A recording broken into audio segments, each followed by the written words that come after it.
ನಾವು ಪ್ರಾರಂಭ ಮಾಡಿದ್ವಿ ಲಾಸ್ಟ್ ಟೈಮ್. ಅದನ್ನ ಇವತ್ತು ಮುಂದುವರಿಸೋಣ. ಹ್ಮ್.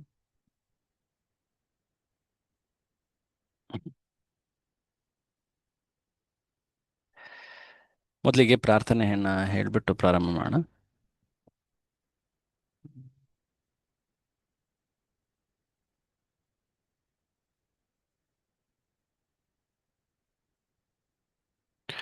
ಓಂ ಅಜ್ಞಾನತಿಮಿರಾಂಧಸ್ಯ ಜ್ಞಾನಾಂಜನಶಲಾಖಯ ಚಕ್ಷುರುನ್ಮೀಲಿತಂ ಯೇನ ತಸ್ಮೈ ಶ್ರೀ ಗುರವೇ ನಮಃ. ಶ್ರೀಚೈತನ್ಯಮನೋಭೀಷ್ಟಂ ಸ್ಥಾಪಿತಂ ಯೇನ ಭೂತಲೆ ಸ್ವಯಂ ರೂಪಕದಾ ಮಹ್ಯಂ ದದಾತಿ ಸ್ವಪದಾಂತಿಕಂ. ವಂದೇಹಂ ಶ್ರೀಗುರೋ ಶ್ರೀಯುತಪದಕಮಲಂ ಶ್ರೀಗುरून् ವೈಷ್ಣವಾಂಶ್ಚ ಶ್ರೀರೂಪಂ ಸ ಅಗ್ರಜಾತಂ ಸಹಗಣರಘುನಾಥಾನ್ವಿತಂ ತಾಂ ಸಜೀವಂ ಸಾದ್ವೈತಂ ಸಾವಧೂತಂ ಪರಿಜನಸಹಿತಂ ಕೃಷ್ಣಚೈತನ್ಯದೇವಂ ಶ್ರೀರಾಧಾಕೃಷ್ಣಪಾದಾನ್ ಸಹಗಣಲಲಿತಾ ಶ್ರೀವಿಶಾಖಾನ್ವಿತಾಂಶ್ಚ. ನಮ ಓಂ ವಿಷ್ಣುಪಾದಾಯ ಕೃಷ್ಣಪ್ರೇಷ್ಠಾಯ ಭೂತಲೆ ಶ್ರೀಮತೆ ಭಕ್ತಿವೇದಾಂತಸ್ವಾಮಿನ್ನಿತಿ ನಾಮಿನೆ. ನಮಸ್ತೆ ಸಾರಸ್ವತೆ ದೇವೆ ಗೌರವಾಣಿ ಪ್ರಚಾರಿಣೆ ನಿರ್ವಿಶೇಷಶೂನ್ಯವಾದಿ ಪಾಶ್ಚಾತ್ಯದೇಶತಾರಿಣೆ. ನಮೋ ಮಹಾವದಾನ್ಯಾಯ ಕೃಷ್ಣಪ್ರೇಮಪ್ರದಾಯತೆ ಕೃಷ್ಣಾಯ ಕೃಷ್ಣಚೈತನ್ಯನಾಮ್ನೆ ಗೌರತ್ವಿಷೇ ನಮಃ. ಹೇ ಕೃಷ್ಣ ಕರುಣಾ ಸಿಂಧೋ ದೀನಬಂಧೋ ಜಗತ್ಪತೆ ಗೋಪೇಶ ಗೋಪಿಕಾ ಕಾಂತರಾಧಾ ಕಾಂತ ನಮೋಸ್ತುತೆ. ತಪ್ತ ಕಾಂಚನ ಗೌರಾಂಗಿ ರಾಧೆ ವೃಂದಾವನೇಶ್ವರಿ ವೃಷಭಾನುಸುತೆ ದೇವಿ ಪ್ರಣಮಾಮಿ ಹರಿಪ್ರಿಯೆ. ವಾಂಛಾಕಲ್ಪತರುಭ್ಯಶ್ಚ ಕೃಪಾ ಸಿಂಧುಭ್ಯ ಏವ ಚ ಪತಿತಾನಾಂ ಪಾವನೇಭ್ಯೋ ವೈಷ್ಣವೇಭ್ಯೋ ನಮೋ ನಮಃ. ಜಯ ಶ್ರೀ ಕೃಷ್ಣ ಚೈತನ್ಯ ಪ್ರಭು ನಿತ್ಯಾನಂದ ಶ್ರೀ ಅದ್ವೈತ ಗದಾಧರ ಶ್ರೀವಾಸಾದಿ ಗೌರಭಕ್ತವೃಂದ. ಹರೇ ಕೃಷ್ಣ ಕೃಷ್ಣ ಕೃಷ್ಣ ಹರೇ ಹರೇ ಹರೇ ರಾಮ ರಾಮ ರಾಮ ಹರೇ ಹರೇ. ಮೂಕಂ ಕರೋತಿ ವಾಚಾಲಂ ಪಂಗುಂ ಲಂಘಯತೆ ಗಿರಿಂ ಯತ್ಕೃಪಾತಮಹಂ ವಂದೇ ಶ್ರೀಗುರುಂ ದೀನತಾರಿಣಂ. ಹರೇ ಕೃಷ್ಣ. ಎಲ್ಲ ಭಕ್ತರಿಗೆ ಮತ್ತೊಮ್ಮೆ ಸ್ವಾಗತಿಸ್ತಾ ಈ ದಿನದ ಚರ್ಚೆಯನ್ನು ಪ್ರಾರಂಭ ಮಾಡೋಣ. ಆ ಮುಖ್ಯ 2 ಶ್ಲೋಕಗಳನ್ನು ಒಮ್ಮೆ ಪಠಣೆ ಮಾಡೋಣ. ಓಂ ಪೂರ್ಣಮದ ಪೂರ್ಣಮಿದಂ ಪೂರ್ಣಾತ್ ಪೂರ್ಣಮುದಚ್ಯತೆ ಪೂರ್ಣಸ್ಯ ಪೂರ್ಣಮಾದಾಯ ಪೂರ್ಣಮೇವಾವಶಿಷ್ಯತೆ. ಈಶಾವಾಸ್ಯಮಿದಂ ಸರ್ವಂ ಯತ್ಕಿಂಚ ಜಗತ್ಯಾಂ ಜಗತ್ ತೇನ ತ್ಯಕ್ತೇನ ಭುಂಜೀಥ ಮಾಗೃದಃ ಕಸ್ಯ ಸ್ವಿद्धನಂ. ಹರೇ ಕೃಷ್ಣ. ಈಶೋಪನಿಷತ್ತಿನ ಕೊನೆಯ ಭಾಗ ಮಂತ್ರ 15 18. ಅದರಲ್ಲೂ ಕೂಡ ನಾವು ಈಗ ಮಂತ್ರ 17 18, ಅದು 2ನೇ ವರ್ಗದ ಪ್ರಾರ್ಥನೆಗಳನ್ನು ನಾವೀಗ ಕಲೀಲಿಕ್ಕೆ ಪ್ರಾರಂಭ ಮಾಡಿದ್ದೀವಿ. ಮಂತ್ರ 15 ಮತ್ತೆ ಮಂತ್ರ 16 ಒಬ್ಬ ಆಧ್ಯಾತ್ಮಿಕ ಮಾರ್ಗವನ್ನು ಪಾಲಿಸ್ತಾ ಇರುವಂತಹ ವ್ಯಕ್ತಿ ಪರಮಾತ್ಮ ಸಾಕ್ಷಾತ್ಕಾರವನ್ನು ದಾಟಿ, ಈಗ ಬ್ರಹ್ಮ ಸಾಕ್ಷಾತ್ಕಾರ ಪರಮಾತ್ಮ ಸಾಕ್ಷಾತ್ಕಾರವನ್ನು ದಾಟಿ ಈಗ ಆ ಭಗವಂತನ ಸುಂದರ ರೂಪವನ್ನ ಕಾಣಲಿಕ್ಕೆ ಆತ ಪ್ರಾರ್ಥಿಸ್ತಾನೆ. ಹಿರಣ್ಮಯೇನ ಪಾತ್ರೇಣ ಸತ್ಯಸ್ಯಾಪಿ ಹಿತಂ ಮುಖಂ ತತ್ವಂ ಪೂಷನ್ ಅಪಾವೃಣು ಸತ್ಯಧರ್ಮಾಯ ದೃಷ್ಟಯೇ. ಓ ಸತ್ಯ, ಓ ಆ, ಪೂಷಣ್, ಪೋಷಕನೇ, ದಯವಿಟ್ಟು ನಿನ್ನ ನಿನ್ನ ಈ ಬಂಗಾರದ ವರ್ಣದ ಕಾಂತಿ, ಈ ಬ್ರಹ್ಮಜ್ಯೋತಿಯ ಕಾಂತಿ, ಇದು ನಿನ್ನ ನಿನ್ನ ಸುಂದರ ರೂಪವನ್ನು ಆವರಿಸಿದೆ, ನನ್ನ ದೃಷ್ಟಿಗೆ ಗೋಚರವಾಗ್ತಾ ಇಲ್ಲ, ಅದನ್ನ ತೆಗೆ. ತತ್ವಂ ಪೂಷನ್ ಅಪಾವೃಣು. 16ನೇ ಶ್ಲೋಕದಲ್ಲೂ ಅದೇ ಮಾತು ಬಂತು.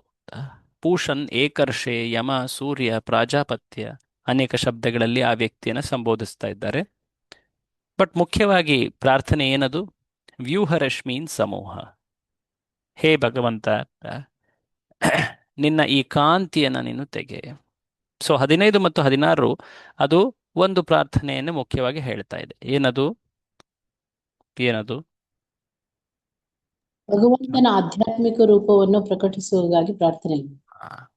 ಆ ಬ್ರಹ್ಮಜ್ಯೋತಿಯ ಆವರಣವನ್ನು ತೆಗೆ, ಆ ಕಾಂತಿಯ ಬೆಳಕನ್ನ ತೆಗಿ ಅಂತ ಹೇಳಿ ಭಗವಂತನಿಗೆ ಬೇಡ್ಕೊಳ್ತಾ ಇದ್ದಾರೆ. ಮಂತ್ರ 17 ಮತ್ತೆ 18ರಲ್ಲಿ ಆ ಇನ್ನೊಂದು ವಿಷಯದ ಬಗ್ಗೆ ಚರ್ಚೆ ಆಗುತ್ತೆ. ಸೊ ಎರಡೂ ಕೂಡ ವ್ಯಕ್ತಿಯ ಜೀವನದ ಅಂತ್ಯದ ಸಮಯದ ಪ್ರಾರ್ಥನೆಗಳು. ಮಂತ್ರ 17ನ ಪ್ರಾರಂಭ ಮಾಡಿದ್ವಿ ಲಾಸ್ಟ್ ಟೈಮ್ ಅಲ್ವಾ? ಹ್ಮ್. ಹ್ಮ್. ಬನ್ನಿ ಅದನ್ನ ಒಮ್ಮೆ ನೋಡೋಣ. ಒಂದು ನಿಮಿಷ, ಎಲ್ಲೋಯ್ತು? ಆ,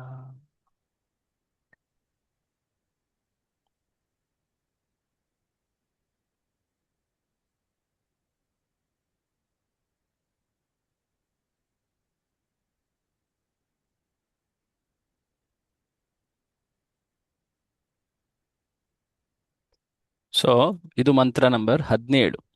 ಹ್ಮ್. ಮಂತ್ರ 17: ವಾಯುರ್ ಅನಿಲಂ ಅಮೃತಂ ಅಥೇದಂ ಭಸ್ಮಾಂತಂ ಶರೀರಂ ಓಂ ಕ್ರತೋಸ್ಮರ ಕೃತಂ ಸ್ಮರ ಕ್ರತೋಸ್ಮರ ಕೃತಂ ಸ್ಮರ. ಅನುವಾದ ಓದಿ, ಯಾರಾದ್ರೂ ಅನುವಾದ ಓದಿ. ಅನುವಾದ: ಈ ಕ್ಷಣಿಕ ಶರೀರ ಸುಟ್ಟು ಬೂದಿಯಾಗಲಿ, ಪ್ರಾಣವಾಯು ಗಾಳಿಯೊಂದಿಗೆ ಬೆರೆಯಲಿ. ಹ್ಮ್. ಈಗ ಭಗವಂತನೇ, ನಾನು ಮಾಡಿದ ಯಜ್ಞ ಯಾಗಾದಿಗಳನ್ನೆಲ್ಲ ಸ್ಮರಿಸಿಕೋ. ನೀನೇ ಅಂತಿಮ ಸ್ವೀಕೃತನಾದ್ದರಿಂದ ನಾನು ಮಾಡಿರುವುದನ್ನೆಲ್ಲ ದಯವಿಟ್ಟು ಜ್ಞಾಪಕದಲ್ಲಿಟ್ಟುಕೋ. ನೋಡಿ ಎಷ್ಟು ಚೆನ್ನಾಗಿ ಇಲ್ಲಿ ವರ್ಣನೆ ಆಗ್ತಾ ಇದೆ. ಆ? ಸಾವಿನ ಸಮಯದ ವರ್ಣನೆ ಅದು ನಮಗೆ ಸ್ಪಷ್ಟ ಆಗ್ತಾ ಇದೆ. ಯಾಕೆಂದ್ರೆ ದೇಹವು ಭೂತ ಅಂದ್ರೆ ಏನು, ಬೂದಿಯಾಗಲಿ ಅಂದ್ರೆ ಪೃಥ್ವಿಯ ಜೊತೆ ಸೇರಲಿ. ಹ್ಮ್. ಭಸ್ಮಾಂತಂ ಶರೀರಂ, ಪ್ರಾಣವಾಯು ಗಾಳಿ ಇದಕ್ಕೆ ಸೇರಲಿ. ದೇಹದ ಗಾಳಿ ಅದು ವಿಶ್ವದ ಗಾಳಿ, ಅದಕ್ಕೆ ಸೇರಲಿ. ವಾಯುರ್ ಅನಿಲಂ ಅಮೃತಂ ಭಸ್ಮಾಂತಂ ಶರೀರಂ, ಶರೀರದ ಅಂತ್ಯದ ಸಮಯ ವರ್ಣನೆ ಅದು. ಸೊ ಈ ಒಂದು ಶ್ಲೋಕದ ವರ್ಣನೆಯಲ್ಲಿ ಭಾವಾರ್ಥದಲ್ಲಿ ಕೆಲ ಅಂಶಗಳನ್ನು ನಾವಾಗಲೇ ನೋಡಿದ್ವಿ. ನೆನಪು ಮಾಡ್ಕೊಳ್ಳೋದಾದ್ರೆ, ಪ್ರಭುಪಾದರು ಹೇಳ್ತಾರೆ ನೋಡಿ, ಒಂದು ಶರೀರದ ಅಂತ್ಯದ ಸಮಯದಲ್ಲಿ ಜೀವಿ ಹೇಳ್ತಾ ಇದ್ದಾನೆ, ನನ್ನ ಶರೀರ ನಶಿಸಿ ಹೋಗಲಿ. ಅಂದ್ರೇನು? ಆ ಜೀವಿ ಶರೀರಕ್ಕೂ ಹೊರತುಪಡಿಸಿ ಆತ ಅಸ್ತಿತ್ವ ಆತನದಿದೆ ಅಂತ ಅಲ್ವಾ? ಶರೀರ ನಾಶವಾದ ಮೇಲೆ ಏನು ಉಳಿಯುತ್ತೆ? ಅದು ಆತ್ಮ, ಅದು ಆ ಜೀವಿಯ ನಿಜ ಪರಿಚಯ ಅಲ್ವಾ? ಸೊ ಪ್ರಭುಪಾದರು ಅಲ್ಲಿ ಆ ವರ್ಣನೆಯಲ್ಲಿ ಮೊದಲನೇದಾಗಿ ಅವರು ಹೇಳ್ತಾರೆ, ಹೇಗೆ ಈ ಶರೀರ ಅನ್ನೋದು ಒಂದು ಬಟ್ಟೆಯಂತೆ. ಪ್ರತಿದಿನ ಹೇಗೆ ವ್ಯಕ್ತಿ ಬಟ್ಟೆಯನ್ನು ಬದಲಾಯಿಸ್ತಾನೋ ಹಾಗೆ ಜೀವಾತ್ಮ, ಆತ್ಮ ಶರೀರವನ್ನು ಬದಲಾಯಿಸುತ್ತೆ. ಎಷ್ಟು ರೀತಿಯ ಬಟ್ಟೆಗಳಿವೆ? 84 ಲಕ್ಷ. 84 ಲಕ್ಷ. ಅವುಗಳು ಏನನ್ನ ತೋರಿಸುತ್ತೆ? ಏನನ್ನ ಸೂಚಿಸುತ್ತೆ? ಯಾಕೆ ಅಷ್ಟೊಂದು ಬಟ್ಟೆಗಳು ಬೇಕಾಯ್ತು? ಒಂದೋ ಎರಡೋ ಬಟ್ಟೆ ಇದ್ರೆ ಸಾಕಾಗ್ತಿರ್ಲಿಲ್ವಾ? ಹಾ, ಅಷ್ಟೊಂದು ಜೀವಿಯ ಸ್ವರೂಪ ಇದೆ. ಆಹಾ, ಜೀವಿ ಸ್ವರೂಪ. ಅವ್ರವ್ರ ಕರ್ಮಕ್ಕೆ ತಕ್ಕಂತೆ ಶರೀರ ಸಿಗತ್ತೆ. ಕರ್ಮ ಅಂದ್ರೆ ಏನು? ಕರ್ಮ ಅಂದ್ರೆ ಮೂಲವಾಗಿ ಆ ಜೀವಿಯ ಇಚ್ಛೆ ಅಲ್ವಾ? ಆ ಜೀವಿ ಇಚ್ಛೆ ಪಡೋದ್ರಿಂದ ಆ ರೀತಿಯಾದಂತಹ ಸೌಕರ್ಯವನ್ನು ಕೊಡ್ಲಾಗುತ್ತೆ. ಆ ಜೀವಿ ಇಚ್ಛೆ ಪಡುತ್ತೆ, ನನಗೆ ಈ ರೀತಿ. ಕೇಳ್ತಾ ಇಲ್ಲ ಪ್ರಭುಜಿ. ಹರೇ ಕೃಷ್ಣ. ಕೇಳ್ತಾ ಇಲ್ವಾ? ಹರೇ ಕೃಷ್ಣ. ಕೇಳ್ತಾ ಇಲ್ಲ? ಕೇಳಿಸ್ತಾ ಇದೆಯಲ್ಲ? ಕೇಳಿಸ್ತಾ ಇದೆ. ಬೇರೆಯವ್ರಿಗೆ ಕೇಳಿಸ್ತಾ ಇದೆ. ಸೊ ಜೀವಿ ಎಷ್ಟು ವಿಧ ವಿಧದ ರೀತಿಯಲ್ಲಿ ಇಚ್ಛೆಗಳನ್ನ ವ್ಯಕ್ತಪಡಿಸಬಹುದು ಅನ್ನೋದನ್ನು ತೋರಿಸುತ್ತೆ ಅದು. 84 ಲಕ್ಷ ವಿಧದಂತೆ ಭೌತಿಕ ಇಚ್ಛೆಗಳಾಗ್ಬೋದು. ಆ ಇಚ್ಛೆಗಳಿಗೋಸ್ಕರ ಪರಮಾತ್ಮ ಭಗವಂತ ಇಷ್ಟೆಲ್ಲ ಶರೀರ ಮಾಡಿದ್ದಾನೆ. ದಿನ ಬೆಳಗ್ಗೆ ನಮ್ಗೆ ಇಚ್ಛೆ ಆಗುತ್ತೆ, ಓ ನಾನೀವತ್ತು ಸ್ಪೋರ್ಟ್ಸ್ ಡ್ರೆಸ್ ಹಾಕೊಂಡು, ನಾನಿವತ್ತು ಫಾರ್ಮಲ್ ಡ್ರೆಸ್, ನಾನಿವತ್ತು ಸ್ವಲ್ಪ ಇನ್ಫಾರ್ಮಲ್ ಆಗಿ, ಸ್ವಲ್ಪ ಮಿಕ್ಸು, ಸ್ವಲ್ಪ ಆ ರೀತಿ ಏನೋ ಒಂದು, ಈ ರೀತಿ ಎಲ್ಲ ಮೂಡ್ಸ್ ತಕ್ಕಂಗೆ ಬಟ್ಟೆಗಳು ಹಾಕ್ಕೊಳ್ತೀವಲ್ವಾ? ಸೊ ಜೀವಾತ್ಮನ ಇಚ್ಛೆಗಳು ಎಷ್ಟು ವಿಧ ವಿಧವಾಗಿವೆ, ವೈವಿಧ್ಯತೆ ಅನ್ನೋದನ್ನು ತೋರಿಸು. ಸೊ ಪ್ರಕೃತಿ ಅಷ್ಟೆಲ್ಲ ಶರೀರ ಕೊಡುತ್ತೆ. ಬಟ್ ಆಕ್ಚುಲಿ ಆ ಎಲ್ಲ ಶರೀರಗಳಲ್ಲೊಂದು ಶ್ರೇಣಿ ಇದೆ, ಅದನ್ನು ನೋಡಿದ್ವಿ ನಾವು. ಸೊ ಅದೆಲ್ಲ ಕ್ರಮವಾಗಿ ನೋಡ್ಲಾಯ್ತು. ವೃಕ್ಷ ಶರೀರ, ಚರ ಅಚರ, ಆನಂತರ ಕ್ರಿಮಿಕೀಟಗಳು, ಪ್ರಾಣಿ, ಪಶು, ಪಕ್ಷಿ, ಅದೆಲ್ಲ ಆಗಿ ಮನುಷ್ಯ ಜನ್ಮ. ಅದರಲ್ಲಿ ಅದು ವಿಶೇಷ. ಯಾಕೆಂದರೆ ಅಲ್ಲಿ ಆಧ್ಯಾತ್ಮಿಕ ಜ್ಞಾನವನ್ನು ಪಡಿಬಹುದು. ಆ ಜಿಜ್ಞಾಸೆ ಅಥಾತೋ ಬ್ರಹ್ಮ ಜಿಜ್ಞಾಸ ಅದನ್ನು ಮಾಡ್ಬೋದು. ಆ ಜಿಜ್ಞಾಸೆಯ ಪರಿಪೂರ್ಣತೆ ಆಗತ್ತೆ ಯಾವಾಗ ವ್ಯಕ್ತಿ ಭಗವಂತನ ಆ, ಭಕ್ತಿಯನ್ನು ಪಡಿತಾನೋ. ಯಾವುದದು ಶ್ಲೋಕ? ಮನುಷ್ಯಾಣಾಂ ಸಹಸ್ರೇಷು ಕಶ್ಚಿತ್ ಯತತಿ ಸಿದ್ಧಯೇ. ಸಾವಿರಾರು ಮನುಷ್ಯರಲ್ಲಿ ಒಬ್ಬ ಸಿದ್ಧಿಯ ಇಚ್ಛೆಯನ್ನು ವ್ಯಕ್ತಪಡಿಸ್ತಾನೆ. ಯತತಾಮಪಿ ಸಿದ್ಧಾನಾಂ ಕಶ್ಚಿನ್ಮಾಂ ವೆತ್ತಿ ತತ್ವತಃ. ಕಿಂಚಿತ್ ಅದರಲ್ಲಿ ಬಹಳ ವಿರಳ ವಿರಳ ವ್ಯಕ್ತಿಗಳು ಅವರು ನನ್ನನ್ನು ತಿಳಿತಾರೆ ಅಂತ ಕೃಷ್ಣನ ಹೇಳಿದ್ದಾನೆ. ಬಹುನಾಂ ಜನ್ಮನಾಮಂತೆ ಜ್ಞಾನವಾನ್ ಮಾಂ ಪ್ರಪದ್ಯತೆ. ಅನೇಕ ಜನ್ಮಗಳು ಆ ಜ್ಞಾನದ ಅನುಶೀಲನೆ ಮಾಡಿ ಮಾಡಿ ಮಾಡಿ ಕೊನೆಗೆ ವಾಸುದೇವ ಸರ್ವಮಿತಿ. ಸೊ ಆ ಶರಣಾಗತಿ ಏನಿದೆ, ವಾಸುದೇವ ಸರ್ವಂ ಇತಿ, ಆ ಹಂತವನ್ನು ತಲುಪೋದು ಅದು ಪರಿಪೂರ್ಣತೆಯ ಲಕ್ಷಣ. ಪರಿಪೂರ್ಣ ಪ್ರಜ್ಞೆ ಅಂದ್ರೆ ಏನು? ಆ ಪ್ರಜ್ಞೆಯಲ್ಲಿ ಅನೇಕ ವಿಧಗಳಿವೆ. ಪ್ರಜ್ಞೆ ಈಗ ಒಂದು ವೃಕ್ಷದ ಪ್ರಜ್ಞೆ, ಕ್ರಿಮಿಕೀಟಗಳ ಪ್ರಜ್ಞೆ, ಆನಂತರ ಪಶು ಪಕ್ಷಿಗಳ ಪ್ರಜ್ಞೆ, ಮನುಷ್ಯನ ಪ್ರಜ್ಞೆ. ಮನುಷ್ಯನಲ್ಲೂ ಕೂಡ ಒಬ್ಬ ಆಧ್ಯಾತ್ಮಿಕ ಜೀವನದ ಇಚ್ಛೆಯುಳ್ಳಂತಹ ಒಬ್ಬ ಜಿಜ್ಞಾಸುವಿನ ಪ್ರಜ್ಞೆ, ಆನಂತರ ಒಬ್ಬ ಭಗವತ್ ಆಶ್ರಯವನ್ನು ಪಡೆದಿರುವಂತಹ ಶರಣಾರ್ಥಿ ಆತನ ಪ್ರಜ್ಞೆ. ನೋಡಿ, ಪ್ರಜ್ಞೆಗಳಲ್ಲಿ ಶ್ರೇಣಿ ಉಂಟು, ಗ್ರೆಡೇಷನ್ ಅಂತ ಹೇಳ್ತಾರೆ. ಸೊ ಹೀಗೆ ಅತ್ಯಂತ ಪರಿಪೂರ್ಣರಾದವರು ಯಾರು ಯಾರು ಮನುಷ್ಯನವಧಿ ಭಗವಂತನಿಗೆ ಶರಣಾದವರು. ಭಗವಂತನ. ಮನುಷ್ಯರಲ್ಲೂ ಕೂಡ ಅದರಲ್ಲೂ ಮತ್ತೆ ಇನ್ನಷ್ಟು ವರ್ಣನೆ ಇದೆ ಅಲ್ವಾ? ಸೊ ಪರಿಪೂರ್ಣ ಅಂದ್ರೆ ಭಗವಂತನಲ್ಲಿ ಶರಣಾದವರು ಅದು. ಸೊ ಅಲ್ಲಿಗೆ ನಾವು ತಲುಪಿದ್ವಿ. ಇದನ್ನ ಅಲ್ಲಿಂದ ಮುಂದುವರಿಯೋಣ. ಸೊ ಇದಾದ ಮೇಲೆ ಪ್ರಭುಪಾದರು ವರ್ಣಿಸ್ತಾರೆ. ಬಹಳ ಇಂಟ್ರೆಸ್ಟಿಂಗ್ ವರ್ಣನೆ ಸ್ಟಾರ್ಟ್ ಆಗುತ್ತೆ ಇಲ್ಲಿಂದ. ಆ ಅಂತಕಾಲದ ವರ್ಣನೆ. ಇದು ಭಗವದ್ಗೀತೆಯಲ್ಲೂ ಬಂದಿದೆ. ಭಗವದ್ಗೀತೆಯ ಒಂದು ಅಧ್ಯಾಯ ಇದಕ್ಕೆ ಅಂತಾನೆ ಸೀಮಿತವಾಗಿ ಭಗವಂತ ವರ್ಣಿಸಿದ್ದಾನೆ ಅಲ್ಲಿ. ಅದಕ್ಕೆ ಅಂತಾನೆ ಮೀಸಲಿಟ್ಟಿದ್ದಾನೆ. ಯಾವುದದು ಗೊತ್ತುಂಟ? 8ನೇ ಅಧ್ಯಾಯ. 8ನೇ ಅಧ್ಯಾಯ. 8ನೇ ಅಧ್ಯಾಯದಲ್ಲಿ ಕೃಷ್ಣನಿಗೆ ಅರ್ಜುನ 6-7 ಪ್ರಶ್ನೆಗಳನ್ನ ಕೇಳ್ತಾನೆ. ಕಿಂ ಬ್ರಹ್ಮ ಕಿಂ ಅಧ್ಯಾತ್ಮಂ, ಅನೇಕ ಶಬ್ದಗಳಿವೆ. ಅಧಿಭೂತಂ, ಕರ್ಮ, ಅದೆಲ್ಲ. ಕೊನೆಯಲ್ಲಿ ಜೀವಿ ಅಂತ್ಯಕಾಲದಲ್ಲಿ ಹೇಗೆ ನಿನ್ನನ್ನು ಪಡಿಬಹುದು ಅನ್ನೋ ಒಂದು ಪ್ರಶ್ನೆನೂ ಕೇಳ್ತಾನೆ. ಯಾರು ಕೇಳ್ತಾರೆ? ಅರ್ಜುನ ಕೇಳ್ತಾನೆ. ಅರ್ಜುನ ಕೇಳ್ತಾನೆ. ಸಂತೋಷ. ಸೊ ಈಗ ಆ ಪ್ರಭುಪಾದರು ಆ ಒಂದು ವರ್ಣನೆಯನ್ನೇ ತಗೊಳ್ತಾ ಮುಂದೆ ಹೇಳ್ತಾರೆ. ಒಂದೇ ಒಂದು ನಿಮಿಷ, ನಾನು ಜಸ್ಟ್ ನೋಡ್ತಾ ಇದ್ದೀನಿ ಎಲ್ಲಿ ಇದರಲ್ಲಿ ಬುಕ್ಕಲ್ಲಿ ಎಲ್ಲಿದೆ.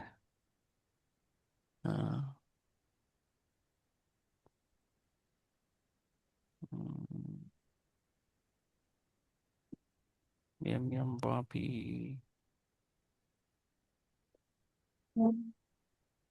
ಒಂದೇ ಒಂದು ನಿಮಿಷ ಟೈಮ್ ಕೊಡಿ, ನಾನು ಜಸ್ಟ್ ಅದನ್ನ ಇದು ಮಾಡ್ತಾ ಇದ್ದೀನಿ. ಸೊ ಇಲ್ಲಿಂದ ಈ ಮಂತ್ರದಲ್ಲಿ ಜೀವಿಯು ಭೌತ ದೇಹವನ್ನು, ಪ್ರಾಣವಾಯುವನ್ನು ತ್ಯಜಿಸಿದ ನಂತರ ಭಗವಂತನ ಆಧ್ಯಾತ್ಮಿಕ ಸಾಮ್ರಾಜ್ಯವನ್ನು ಪ್ರವೇಶಿಸಲು ಪ್ರಾರ್ಥನೆ ಮಾಡ್ತಾನೆ ಅಲ್ವಾ? ಸೊ ಆತ ಶರೀರವನ್ನು ತ್ಯಜಿಸುವಂತಹ ಮಾತು ಹೇಳ್ತಾ ಇದ್ದಾನೆ, ಅದುವೇ ಮೃತ್ಯು. ಸೊ ಪ್ರಭುಪಾದರು ಮುಂದೆ ಹೇಳ್ತಾರೆ ನೋಡಿ, ತನ್ನ ಭೌತ ದೇಹವು ಬೂದಿಯಾಗುವುದಕ್ಕೆ ಮುಂಚೆ ತಾನು ಮಾಡಿದ ಕೆಲಸಗಳನ್ನು, ಯಜ್ಞ ಯಾಗಾದಿಗಳನ್ನು ನೆನೆಯಬೇಕೆಂದು ಭಕ್ತನು ಭಗವಂತನನ್ನು ಪ್ರಾರ್ಥಿಸುತ್ತಾನೆ. ನೋಡಿ, ಆ ಪ್ರಶ್ನೆ ಬಂದಿತ್ತಲ್ವಾ ಲಾಸ್ಟ್ ಟೈಮ್, ನಾವು ಕೇಳ್ತಾ ಇದ್ವಿ, ಅದ್ರ ಬಗ್ಗೆ ಚಿಂತನೆ ಮಾಡ್ತಾ ಇದ್ವಿ ಎಲ್ಲರೂ ಅಲ್ವಾ? ಭಗವಂತನಿಗೆ ಯಾಕೆ ನೆನಪು ಮಾಡಿಕೊಡ್ತಾ ಇದ್ದಾರೆ ಅನ್ನೋ ಒಂದು ಕುತೂಹಲ ಎಲ್ರಿಗೂ ಉಂಟಾಗಿತ್ತು. ಭಗವಂತನಿಗೆ ಗೊತ್ತಿಲ್ಲ ಅಂತನಾ? ಭಗವಂತ ಅದನ್ನ ಸರಿಯಾಗಿ ಗಮನಿಸೋದಿಲ್ಲ, ಮರ್ತು ಬಿಡ್ತಾನೆ ಅಂತನಾ? ಏನದರ ಅರ್ಥ? ಸೊ ಪ್ರಭುಪಾದ್ರ ಅದರ ಒಂದು ಒಳ ತಿರುಳನ್ನ ಇಲ್ಲಿ ಹೇಳ್ತಾರೆ. ಈ ಪ್ಯಾರಾಗ್ರಾಫ್ ಅನ್ನ ಓದಬೇಕು. ಈ ಪ್ರಾರ್ಥನೆಯನ್ನು ಸಾಯುವಾಗ ಅಲ್ಲಿಂದ ಓದಿ. ಯಾರಾದರೂ ಓದ್ತೀರಾ ಈ ಓದ್ಲಾ ಪ್ಯಾರಾಗ್ರಾಫ್? ಪ್ರಭು? ಓದಿ, 5ನೇ ಲೈನ್ ನೋಡಿ ಅದು. ಪ್ರಾರ್ಥನೆಯನ್ನು ಸಾಯುವಾಗ ತಾನು ಹಿಂದೆ ಮಾಡಿದ ಕೃತ್ಯಗಳ ಮತ್ತು ಅಂತಿಮ ಗುರಿಯ ಪೂರ್ಣ ಪ್ರಜ್ಞೆಯಿಂದಲೇ ಮಾಡುತ್ತಾನೆ. ಪೂರ್ಣವಾಗಿ ಐಹಿಕ ಪ್ರಕೃತಿಯ ಪ್ರಭುತ್ವಕ್ಕೊಳಪಟ್ಟವನು ತನ್ನ ಭೌತ ದೇಹವಿದ್ದಾಗ ಮಾಡಿದ ಹೀನ ಕೃತ್ಯಗಳನ್ನು ನೆನೆಯುತ್ತಾನೆ. ಅದರ ಪರಿಣಾಮವಾಗಿ ಅವನು ಮರಣಾನಂತರ ಇನ್ನೊಂದು ಭೌತ ದೇಹವನ್ನು ಪಡೆಯುತ್ತಾನೆ. ಭಗವದ್ಗೀತೆಯು ಈ ಅಂಶವನ್ನು ದೃಢೀಕರಿಸುತ್ತದೆ. ಯಂ ಯಂ ವಾಪಿ ಸ್ಮರನ್ ಭಾವಂ ತ್ಯಜತಿ ಅಂತೆ ಕಲೇವರಂ ತಂ ತಮೇವೈತಿ ಕೌಂತೇಯ ಸದಾ ತದ್ಭಾವ ಭಾವಿತಃ. ಓದಿ.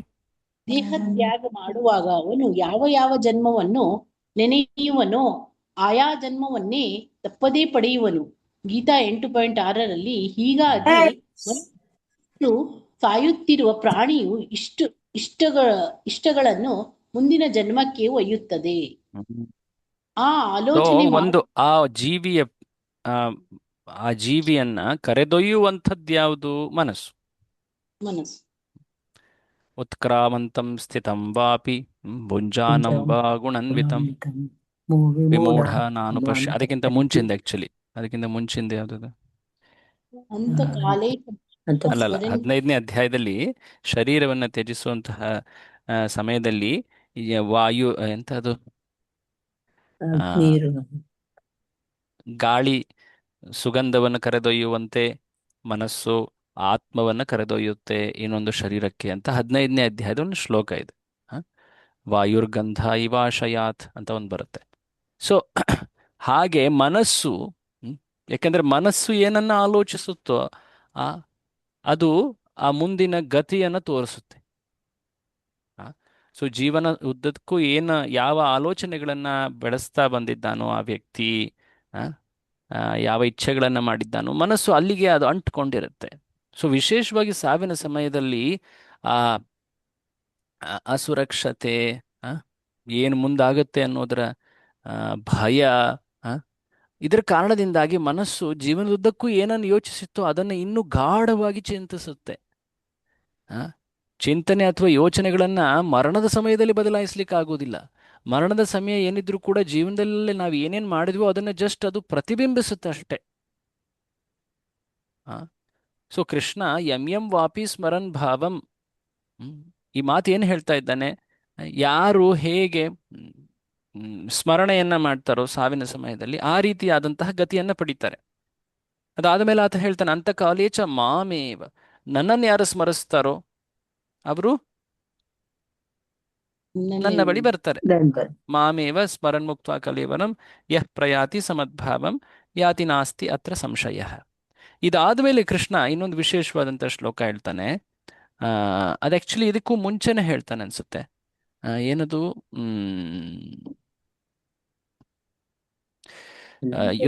ಯುದ್ಧ ಮಾಡು, ನನ್ನ ನೆನೆಸ್ಕೊಳ್ತಾ ಯುದ್ಧ ಮಾಡು ಅಂತ ಹೇಳ್ತಾನೆ ಆಕ್ಚುಲಿ. ಅಂದ್ರೆ ಕೃಷ್ಣನ ಉಪದೇಶ ಏನು? ನೀನು ಜೀವನದುದ್ದಕ್ಕೂ ಸ್ಮರಣೆಯನ್ನ ನೀನು ಅಭ್ಯಾಸ ಮಾಡಬೇಕು. ಆ ಅಭ್ಯಾಸ ಮಾಡಿದ ಸ್ಮರಣೆ ನಿನಗೆ ಸಾವಿನ ಸಮಯದಲ್ಲಿ ಉಂಟಾಗತ್ತೆ. ಆ ಸ್ಮರಣೆಯ ಬಲದಿಂದ ನೀನು ನನ್ನ ಬಳಿ ಬಾ. ಅಂದ್ರೇನು? ಜೀವನದುದ್ದಕ್ಕೂ ನೀನು ನನ್ನ ಸ್ಮರಣೆ ಮಾಡು. ಸೊ ಕೃಷ್ಣ ಅದಕ್ಕೆ ಅಲ್ಲಿ ಉಪದೇಶ ನೀಡ್ತಾನೆ, ನನ್ನ ಸ್ಮರಣೆ ಮಾಡ್ತಾ ನೀನು ಯುದ್ಧ ಮಾಡು ಅಂತ ಹೇಳ್ತಾನೆ ಅಲ್ವಾ? ಪದ ನನ್ ಬರ್ತಾ ಇಲ್ಲ ನನಗೆ.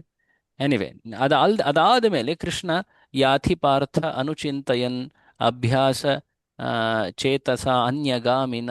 ಸೊ ಅಭ್ಯಾಸ ಮಾಡು, ನೀನು ನನ್ನ ಬಗ್ಗೆ ಚಿಂತನೆ ಮಾಡುವುದು, ಬೇರೆ ಚಿಂತನೆಗಳನ್ನ ಬದಿಗಿಟ್ಟು ನೀನು ನನ್ನ ಬಗ್ಗೆ ಚಿಂತನೆ ಮಾಡೋದನ್ನ ಅಭ್ಯಾಸ ಮಾಡು ಅಂತ ಹೇಳ್ತಾ ಇದ್ದಾನೆ. ಸೊ ಅನುಸ್ಮರ ಯುದ್ಧ ಚ. ಹೌದು, ಕರೆಕ್ಟ್, ಸರಿಯಾಗಿ ಹೇಳಿದ್ರು. ಸೊ ಅನುಸ್ಮರ ಯುದ್ಧ. ಸೊ ನೀನು ಜೀವನದಲ್ಲಿ ಏನ್ ಕಾರ್ಯ ಮಾಡ್ತೀಯ, ಅರ್ಜುನನಿಗದು ಯುದ್ಧವಾಗಿತ್ತು, ನಮಗೆ ಬೇರೆ ಬೇರೆ ಕರ್ತವ್ಯ ಆಗಿರಬಹುದು. ಬಟ್ ಅನುಸ್ಮರ ಅನ್ನೋದು ಬಹಳ ಮುಖ್ಯವಾದಂತಹ ಒಂದು ಆದೇಶ ಅಥವಾ ಕೃಷ್ಣ ಹೇಳುವಂತಹ ಒಂದು ಕಾರ್ಯ ಅಲ್ಲಿ. ಅನುಸ್ಮರ. ಅದಾದ ಮೇಲೆ ಅದನ್ನು ಪದೇ ಪದೇ ಮುಂದೆ ಹೇಳ್ತಾ ಹೋಗ್ತಾನೆ. ಅನುಚಿಂತಯನ್ ಚೇತಸ ನ ಅನ್ಯಗಾಮಿನ. ಬೇರೆಡೆ ನೀನು ನಿನ್ನ ಚಿತ್ತವನ್ನು ಹರಿಬಿಡದೆ ನೀನು ಅನುಚಿಂತನೆ ಮಾಡು. ಮತ್ತೆ ಅನುಚಿಂತನೆ ಅಂದ್ರೆ ಏನು? ಪದೇ ಪದೇ ಚಿಂತನೆ ಮಾಡು, ಆ ಅದನ್ನು ಅಭ್ಯಾಸ ಮಾಡು. ಸೊ ಪ್ರಭುಪಾದರು ಕೆಳಗಡೆ ಬರಿತಾ ಇದ್ದಾರೆ ನೋಡಿ, ಇಲ್ಲಿ ನಾನು ಅದನ್ನ ಹಾಗೆ ಓದ್ತಾ ಇದ್ದೀನಿ. ಮಾನವನು ತನ್ನ ಜೀವಮಾನದಲ್ಲಿ ಎಸಗಿದ ಕೃತ್ಯಗಳನ್ನು ರಾತ್ರಿಯ ಕನಸುಗಳ ಉಪಾದಿಯಲ್ಲಿ ನೆನೆಸಿಕೊಳ್ಳಬಲ್ಲನು. ಏನೇನು ಕಾರ್ಯಗಳನ್ನು ಮಾಡಿದ್ದಾನೋ ಮನುಷ್ಯ, ಇದು ವಿಶೇಷವಾದಂತಹ ಒಂದು ಆತನಲ್ಲೇ ಆಗುವಂಥ ಘಟನೆ. ಇದು ಏನದು ಪ್ರಾಣಿ ಪಶು ಪಕ್ಷಿಗಳೆಲ್ಲ ಆಗೋದಿಲ್ಲ. ಪ್ರಾಣಿ ಪಶು ಪಕ್ಷಿಗಳು ಏನು ಕಾರ್ಯ ಮಾಡ್ತಾವೋ ಅವನು ಮತ್ತೆ ಸ್ಮರಣೆ ಮಾಡ್ಲಿಕ್ಕೆ ಆಗೋದಿಲ್ಲ. ಅವುಗಳು ಏನಿದ್ರು ಕೂಡ ವರ್ತಮಾನದಲ್ಲಿ ಜೀವಿಸ್ತವೆ. ಬಟ್ ಮನುಷ್ಯ ಏನು, ಆತ ಹಿಂದೆ ಮಾಡಿದಂತಹ ಕಾರ್ಯಗಳೆಲ್ಲವೂ ಕೂಡ ಆತನ ಸ್ಮರಣೆಯಲ್ಲಿ ಗಾಢವಾಗಿರ್ತವೆ. ಅವುಗಳ ಸ್ಮರಣೆ ಆಗ್ತಾ ಇರ್ತಾರೆ. ಕೆಲವೊಮ್ಮೆ ರಾತ್ರಿ ಆಗುತ್ತೆ, ಕೆಲವೊಮ್ಮೆ ಏನೋ ಮತ್ತೆ ಮತ್ತೆ ಅದನ್ನ ತಾನೇ ಖುದ್ದಾಗಿ ನೆನಪು ಮಾಡ್ಕೊಳ್ಬಹುದು, ಅಥವಾ ಕೆಲವೊಮ್ಮೆ ಅಸಹಾಯಕನಾಗಿ ಅವುಗಳನ್ನು ನೆನೆಸ್ಕೊಳ್ತಾ ಇರ್ತಾನೆ. ವಿಶೇಷವಾಗಿ ಸಾವಿನ ಸಮಯದಲ್ಲಿ ಎಲ್ಲ ಹಿಂದಿನ ಘಟನೆಗಳ ನೆನಪಾಗ್ತದೆ. ತತ್ಪರಿಣಾಮವಾಗಿ ಅವನು ಆಧ್ಯಾತ್ಮಿಕ ದೇಹದೊಂದಿಗೆ ಆಧ್ಯಾತ್ಮಿಕ ಸಾಮ್ರಾಜ್ಯವನ್ನು ಪ್ರವೇಶಿಸಲಾರ. ಯಾಕೆಂದ್ರೆ ಮನಸ್ಸು ಭೌತಿಕ ಆಸೆಗಳಲ್ಲಿ ತೊಡಗಿರೋದ್ರಿಂದ ಆ ಮನಸ್ಸು ಜೀವಾತ್ಮನನ್ನು ಹರಿಬಿಡೋದಿಲ್ಲ. ಯಾಕೆಂದ್ರೆ ಮನಸ್ಸೇ ಮುಂದಿನ ಜನ್ಮಕ್ಕೆ ಒಯ್ಯುತ್ತೆ ಅಂತ ನೋಡಿದ್ವಲ್ವ ಹಿಂದಿನ ಪ್ಯಾರಾಗ್ರಾಫ್ ಅಲ್ಲಿ. ವಾಯುರ್ಗಂಧ ನಿವಾಶಯಾತ್. ಹೇಗೆ ಗಾಳಿ ಸುಗಂಧವನ್ನು ಕರೆದೊಯ್ಯುತ್ತೋ, ಹಾಗೆ ಮನಸ್ಸು ಆತ್ಮವನ್ನ ಕರೆದೊಯ್ಯುತ್ತೆ ಮುಂದಿನ ಭೌತಿಕ ಸ್ಥೂಲ ಶರೀರಕ್ಕೆ. ಸೊ ಮನಸ್ಸು ಕೈ ಬಿಡೋದಿಲ್ಲ, ಯಾಕಂದ್ರೆ ಮನಸ್ಸಿನ ಇಚ್ಛೆಗಳು ಭೌತಿಕದಲ್ಲಿವೆ. ಸೊ ಪ್ರಭುಪಾದರು ಹೇಳ್ತಾರೆ, ಆದರೆ ಭಕ್ತರು ಭಗವತ್ ಸೇವೆ ಮಾಡಿ ಭಗವಂತನ ಬಗ್ಗೆ ಪ್ರೇಮ ಭಾವವನ್ನು ತಾಳುವರು. ಭಕ್ತನು ಸಾಯುವಾಗ ತನ್ನ ಭಕ್ತಿ ಸೇವೆಯನ್ನು ಇದು ಬಹಳ ಇಂಪಾರ್ಟೆಂಟ್, ನೀವೇ ಓದಿ ಇದನ್ನ. ಭಕ್ತನು ಸಾಯುವಾಗ, ಇದನ್ನ ಓದಿ ಪ್ಲೀಸ್.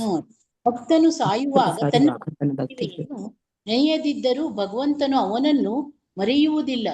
ಭಕ್ತನು ಮಾಡಿದ ಯಜ್ಞ ಯಾಗಾದಿಗಳ ಬಗ್ಗೆ ಭಗವಂತನಿಗೆ ನೆನಪು ಕೊಡಲು ಈ ಸ್ತೋತ್ರ ಮಾಡಲಾಗಿದೆ. ಹಾಗೆ ನೆನಪು ಮಾಡದಿದ್ದರೂ ಭಗವಂತನು ತನ್ನ ಶುದ್ಧ ಭಕ್ತನ ಭಕ್ತಿ ಸೇವೆಯನ್ನು ಮರೆಯುವುದಿಲ್ಲ.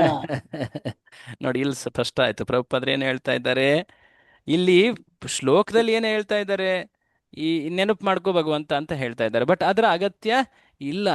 ಭಗವಂತನಿಗೆ ನೆನಪು ಮಾಡದೇ ಇದ್ರೂ ಕೂಡ ಭಗವಂತ ಮರೆಯೋದಿಲ್ಲ ಅಂತ ಪ್ರಭುಪಾದರು ಹೇಳ್ತಿದ್ದಾರೆ. ಭಗವಂತನಿಗೆ ಮರೆವಿಲ್ಲ. ಮರವು ಯಾರಿಗುಂಟು? ಯಾರು ಶರೀರ ಬದಲಿಸ್ತಾರೋ ಅವ್ರಿಗೆ ಮೊದಲುಂಟು ಮರೆವುಂಟು. ಅಜ್ಞಾನ ಅವಿದ್ಯೆ ಕಾರಣದಿಂದ ಮರೆವಾಗುತ್ತದೆ. ಅದನ್ನು ಕೂಡ ಪರಮಾತ್ಮನೇ ಕೊಡ್ತಾನಲ್ವಾ. ಸ್ಮೃತಿ, ಜ್ಞಾನ, ಅಪೋಹನ, ಮರವನ್ನು ಕೊಡುವನು ಕೂಡ ಪರಮಾತ್ಮ. ಬಟ್ ಭಗವಂತ ಆತಯ ಚಿನ್ಮಯ, ಚಿತ್ ಅಂದ್ರೇನು? ಎಲ್ಲದರ ಜ್ಞಾನ ಉಂಟು ಅವನಿಗೆ. ಭೂತ ಭವಿಷ್ಯತ್ ವರ್ತಮಾನಗಳ ಜ್ಞಾನ ಉಂಟು. ಎಲ್ಲದರ ಜ್ಞಾನ ಉಂಟು. ಸ್ಥಳ, ಕಾಲ, ಪ್ರದೇಶಗಳ ಎಲ್ಲದರ ಜ್ಞಾನ ಆತನಿಗುಂಟು. ಸೊ ಆತನಿಗೆ ನೆನಪು ಮಾಡುವಂತಹ ಅಗತ್ಯ ಇಲ್ಲ. ಹಾಗಿದ್ದಲ್ಲಿ ಈ ವ್ಯಕ್ತಿ ಯಾಕೆ ನೆನಪು ಮಾಡ್ತಾ ಇದ್ದಾನೆ? ದೇವರಿಗೆ ಯಾಕೆ ಕೇಳ್ತಾ ಇದ್ದಾನೆ, ದೇವರೇ ನೆನಪು ಮಾಡ್ಕೋ ಅಂತ? ಇದಕ್ಕೆ ಎರಡು ಕಾರಣಗಳನ್ನು ನೀಡಲಾಗಿದೆ. ಒಂದನೇದು, ಈ ಪ್ರಾರ್ಥನೆಯನ್ನ ಹೇಳ್ತಾ ಇರುವಂತಹ ಭಕ್ತ, ಆತ ಭಗವಂತನ ತತ್ವವನ್ನ ಇನ್ನೂ ಪೂರ್ತಿಯಾಗಿ ತಿಳಿದಿಲ್ಲ. ಹಾಗಾಗಿ ಆತ ಇನ್ನೂ ಪ್ರಗತಿ ಹೊಂದಬೇಕು. ಆತನಿಗೆ ಈ ದೃಢ ವಿಶ್ವಾಸವಿಲ್ಲ, ಭಗವಂತ ನಾನು ಏನೇ ಮಾಡಿದ್ರೂ ಕೂಡ ಅದೆಲ್ಲವನ್ನು ಕೂಡ ತಿಳಿದಿದ್ದಾನೆ. ಭಗವಂತನಿಗೆ ನಿಮೇಷ ಅನಿಮೇಷ ಅಂತ ಎರಡು ಶಬ್ದಗಳನ್ನು ಹೇಳ್ತಾರೆ. ಅಂದ್ರೆ ಭಗವಂತ ಸದಾ ವ್ಯಕ್ತಿಯ, ವಿಶೇಷವಾಗಿ ಭಕ್ತನ ಕಾರ್ಯಗಳನ್ನು ಗಮನಿಸ್ತಾ ಇರ್ತಾನೆ. ಜೀವಾತ್ಮನ ಕಾರ್ಯಗಳನ್ನ ನೋಡ್ತಾ ಇರೋನು ಪರಮಾತ್ಮ, ಹೃದಯದಲ್ಲಿದ್ದಾನೆ. ಬಟ್ ಒಬ್ಬ ಭಕ್ತನ ಕಾರ್ಯಗಳನ್ನು ಯಾರು ನೋಡ್ತಾರೆ? ವಿಶೇಷವಾಗಿ ಭಗವಂತ ಖುದ್ದಾಗಿ ನೋಡ್ತಾನೆ, ಪರಮಾತ್ಮ ಅಲ್ಲ. ಸೊ ಭಗವಂತ ನೋಡ್ತಾ ಇರ್ತಾನೆ. ಆತ ಭಕ್ತ ಏನಾದರೂ ಸಣ್ಣ ಭಕ್ತಿ ಕಾರ್ಯವನ್ನು ಮಾಡಿದ್ರು, ಸಣ್ಣ ಸೇವೆಯನ್ನು ಮಾಡಿದ್ರು ಕೂಡ ಎಲ್ಲವನ್ನೂ ಕೂಡ ಆತ ನೆನಪಿಡ್ತಾನೆ. ಜನ್ಮ ಜನ್ಮಗಳ ಹಿಂದೆ ಮಾಡಿದಂತಹ ಒಂದು ಸಣ್ಣ ಕಾರ್ಯವೂ ಕೂಡ ಆತನ ನೆನಪಿನಲ್ಲಿದೆ. ಅದಕ್ಕೆ ಫಲವನ್ನು ಆತ ಖಚಿತವಾಗಿ ನೀಡ್ತಾನೆ, ಅದರಲ್ಲಿ ಯಾವುದೇ ಸಂಶಯ ಇಲ್ಲ. ಅನಿಮೇಷ ಅಂದ್ರೆ ಆತನ ಕಣ್ಣು ಎಂದೂ ಕೂಡ ಪಿಳ್ಕೋದಿಲ್ಲ. ಪಿಳ್ಕೋದಂದ್ರೆ ಏನ್ ಹೇಳ್ತಾರೆ? ಕಣ್ಣು ಮುಚ್ಚಿ ಕಣ್ಣು ತೆಗಿಯೋದು, ರೆಪ್ಪೆ ಅದು ಆಗೋದೇ ಇಲ್ಲ ಆತನಿಗೆ. ಯಾಕೆಂದ್ರೆ ಅರ್ಥ ಏನು? ಅದ್ರ ಅರ್ಥ ಏನು?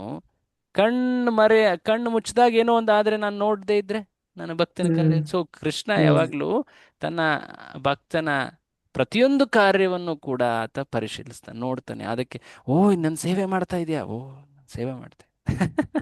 ಹ್ಮ್ ಬಟ್ ಏನಾದ್ರೂ ಭಕ್ತ ಸಣ್ಣದೇನೋ ಒಂದು ತಪ್ಪು ಕಾರ್ಯ ಮಾಡ್ಬಿಟ್ರೆ ಕಣ್ಣು ಮುಚ್ಚಿಬಿಡ್ತಾನೆ. ಹ್ಮ್ ಹ್ಮ್ ಹ್ಮ್ ನಿಮೇಷ ಅಂತ ಹೇಳ್ತಾರೆ. ನಿಮೇಷ ಅಂದ್ರೆ ಆ ನಿಮೇಷ ಕಾಲದವರೆಗೆ ಆತ ಕಣ್ಣು ಮುಚ್ತಾನೆ ಅಂತ. ನಿಮೇಷ ಅಂದ್ರೆ ಅದು ಆಕ್ಚುಲಿ ಕಣ್ಣು ರೆಪ್ಪೆಗೂ ಕೂಡ ಹೇಳ್ತಾರೆ. ನಿಮೇಷ ಅನಿಮೇಷ ಈ ಎರಡು ಶಬ್ದಗಳು ಕೃಷ್ಣನಿಗೆ ಹೇಳಿದ್ದಾರೆ. ನಿಮೇಷ ಹ್ಮ್ ಯಾಕೆ? ಯಾವಾಗ ಭಕ್ತ ಸಣ್ಣದೇನೋ ಒಂದು ತಪ್ಪು ಕಾರ್ಯ ಮಾಡ್ಬಿಟ್ರೆ ಕಣ್ಣು ಮುಚ್ಬಿಡ್ತಾನೆ ಕೃಷ್ಣ. ಅಂದ್ರೆ ಏನು? ಆ ತಪ್ಪು ಕಾರ್ಯನ ಆತ ಕ್ಷಮಿಸ್ತಾನೆ ಅಂತ ಅರ್ಥ. ಹ? ಅದೇ ಈ ಸಣ್ಣದೊಂದು ಒಳ್ಳೆ ಕಾರ್ಯ, ಭಕ್ತಿ ಕಾರ್ಯ ಮಾಡಿದ್ರು ಕೂಡ ಕೃಷ್ಣ ಅದಕ್ಕೆ ಖಚಿತವಾಗಿ ಫಲವನ್ನ ನೀಡುತ್ತಾನೆ. ಪಾಲನೆ ಇರ್ತಾನೆ. ಸೊ ಇದರ ವರ್ಣನೆ ಎಲ್ಲ ಭಕ್ತಿಶಾಸ್ತ್ರಗಳಲ್ಲಿ ಬಹಳ ವಿವರವಾಗಿದೆ. ಆ ಗಜೇಂದ್ರ ಹಿಂದಿನ ಜನ್ಮದಲ್ಲಿ ಸ್ವಲ್ಪ ಭಕ್ತಿ ಮಾಡಿದ್ದ ರಾಜನಾಗಿ. ಹ್ಮ್ ಆ ಜಡಭರತ ಹಿಂದಿನ ಹಿಂದಿನ ಜನ್ಮದಲ್ಲಿ ಆತ ಭಕ್ತನಾಗಿದ್ದ. ಅದಾದ್ಮೇಲೆ ಒಂದು ಪ್ರಾಣಿ ಆದ ಈ ರೀತಿ ಜನ್ಮ ಜನ್ಮಗಳ ಹಿಂದೆ ಮಾಡಿದಂತಹ ಸಣ್ಣ ಭಕ್ತಿ ಕಾರ್ಯವನ್ನು ಕೂಡ ನೆನಪಿಟ್ಟು ಯಾಕೆಂದ್ರೆ ಅದು ಶಾಶ್ವತ ಫಲ ನೀಡುವಂಥದ್ದು. ಅದಕ್ಕೆ ಅದನ್ನು ಗಮನಿಸೇ ಇರ್ತಾನೆ ಭಗವಂತ. ಅದಕ್ಕೆ ತಕ್ಕನಾದಂತಹ ವರ ಆಶೀರ್ವಾದವನ್ನು ನೀಡ್ತಾನೆ. ಸೊ ಇದರ ಜ್ಞಾನ ಈ ವ್ಯಕ್ತಿಗೆ ಇಲ್ಲ ಅನ್ನುವ ಒಂದು ಕಾರಣವನ್ನು ನಮ್ಮ ಆಚಾರ್ಯರು ಹೇಳಿದ್ದಾರೆ. ಭಕ್ತಿಯ ಭಗವಂತನ ಸಂಪೂರ್ಣ ಜ್ಞಾನ ಮಹಿಮೆ ಈತನಿಗೆ ತಿಳಿದಿಲ್ಲ, ಸಾಕ್ಷಾತ್ಕಾರವಾಗಿಲ್ಲ. ಇದು ಒಂದು ರೀತಿಯ ಕಾರಣ, ಒಂದು ಕಾರಣ ಇದು. ಎರಡನೇ ಕಾರಣ ಏನು ಅಂದ್ರೆ, ಇದು ಇಂಟ್ರೆಸ್ಟಿಂಗ್. ಎರಡನೇ ಕಾರಣ ಏನು ಅಂದ್ರೆ, ಈತ ಯೋಚನೆ ಮಾಡ್ತಾನೆ, ಈತನಿಗೆ ಭಗವಂತನ ಬಗ್ಗೆ ಎಲ್ಲ ಅರಿವಿದೆ. ಬಟ್ ಆತ ಹೇಳ್ತಾನೆ, ಭಗವಂತ ನನ್ನ ಜೀವನದುದ್ದಕ್ಕೂ ಎಷ್ಟೆಲ್ಲ ನನಗೆ ಅವಕಾಶಗಳು ದೊರಕಿದ್ವು, ಅವಕಾಶಗಳನ್ನು ನಾನು ಉಪಯೋಗಿಸ್ಕೊಳ್ಳೇ ಇಲ್ಲ. ಸೋಂಬೇರಿಯಾಗಿ ಸಿಕ್ಕಿದಂತಹ ಅವಕಾಶಗಳನ್ನು ಕೂಡ ನಿರ್ಲಕ್ಷಿಸಿ ನಾನೆಲ್ಲ ಸದುಪಯೋಗ ಪಡಿಸ್ಕೊಳ್ದೆ, ಸಮಯನ ಹಾಗೆ ಕಳೆದುಬಿಟ್ಟೆ. ಎಷ್ಟೊಮ್ಮೆ ನಾನು ತಪ್ಪು ಕೆಲಸಗಳಲ್ಲೂ ತೊಡಗಿಬಿಟ್ಟೆ. ಬಟ್ ಎಲ್ಲೋ ಒಂದು ಕಡೆ ಸಣ್ಣದಾಗಿ ಏನೋ ಒಂದು ಕಾರ್ಯ ಮಾಡಿದ್ದೀನಿ ಕೃಷ್ಣ, ಅದನ್ನು ಪ್ಲೀಸ್ ನೆನ್ಪಿಟ್ಕೊಂಡು ನನಗೆ ಮುಂದೆ ಒಂದೊಳ್ಳೆ ಭಕ್ತಿ ಮಾಡುವಂತಹ ಜನ್ಮ ಕೊಡು.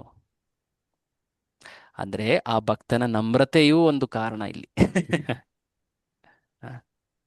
ಸೊ ಭಕ್ತರು ಯಾವಾಗಲೂ ಹೀಗೆ ಯೋಚನೆ ಮಾಡ್ತಾರೆ. ನೋಡಿ, ಮಹಾನ್ ಆಚಾರ್ಯರ ಗೀತೆಗಳನ್ನು ನೋಡಿ, ಅವ್ರೇನು ಹೇಳ್ತಾರೆ, ಎಷ್ಟೆಲ್ಲ ನಾನು ತಪ್ಪು ಕಾರ್ಯಗಳನ್ನು ನಿನ್ನ ಮರೆತು ಬಿಟ್ಟಿದ್ದೆ ನಾನು.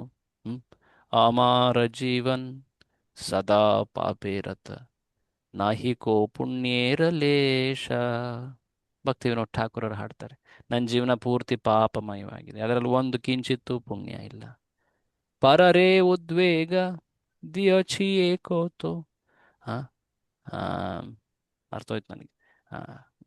ಏನು ಒಂದು ಸಣ್ಣ, ಎಲ್ಲರಿಗೂ ಬೇರೆಯವರಿಗೆ ಹಿಂಸೆ, ಉದ್ವೇಗ, ಬೇರೆಯವರನ್ನ ನಿಂದನೆ, ಬೇರೆಯವರ ಕುರಿತಾಗಿ ತಪ್ಪು ಭಾವನೆಗಳೇ ತುಂಬಿದ್ವು. ಸೊ ಹೀಗೆ ನಾನು ಜೀವನ ಕಳೆದೆ. ನನಗೆ ಭಕ್ತಿ ದೊರಕಿದ ಮೇಲೂ ಕೂಡ ಗುರುಗಳ ಕೃಪೆಯಿಂದ ಅದನ್ನು ಸರಿಯಾಗಿ ಉಪಯೋಗಿಸ್ಕೊಂಡಿಲ್ಲ.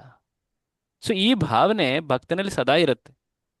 ಎಂಥ ಮಹಾನ್ ಭಕ್ತರು ಕೂಡ ಅವರು ಚಿಂತಿಸ್ತಾರೆ, ನನ್ನ ಭಕ್ತಿಯಲ್ಲಿ ನಾನು ಸರಿಯಾಗಿ ಕಾರ್ಯ ಮಾಡ್ತಿಲ್ಲ.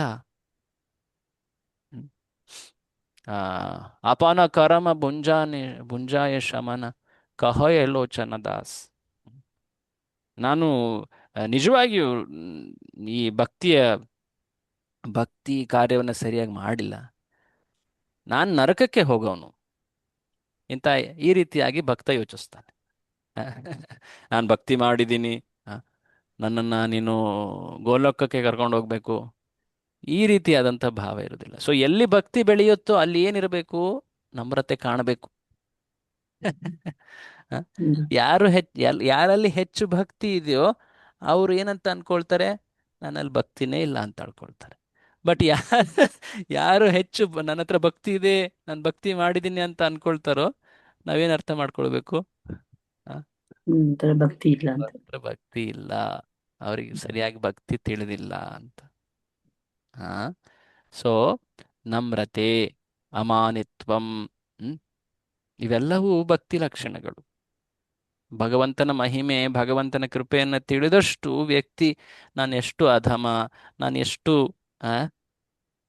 ಭಕ್ತಿಯನ್ನ ಸರಿಯಾಗಿ ಮಾಡ್ತಿಲ್ಲ, ಆ, ಪಾಪಿ ನಾನು, ಈ ರೀತಿಯಾದಂತಹ ಚಿಂತನೆಗಳು ಆತನಲ್ಲಿ ಸಹಜವಾಗಿ ಮೂಡುತ್ತವೆ. ಆ, ಹಾಗಾಗಿ ನೀವು ಅನೇಕ ಬಾರಿ ಮಹಾನ್ ಭಕ್ತರ ಪ್ರಾರ್ಥನೆಗಳಲ್ಲಿ ನೋಡ್ತೀರಾ, ನಾನು ಎಂತಹ ಕ್ರೂರಿ ಪಾಪಿ ನಾನು, ಹ್ಮ್? ಎಲ್ಲರಿಗಿಂತ ಪಾಪಿ ನಾನು. ಆ ರೀತಿಯಾದಂತಹ ಭಾವನೆ ಅವರಿಗೆ ಭಗವಂತನ ಆಶ್ರಯವನ್ನ ಪಡೆಯಕ್ಕೆ ಇನ್ನೂ ಪ್ರೇರಣೆ ನೀಡುತ್ತೆ.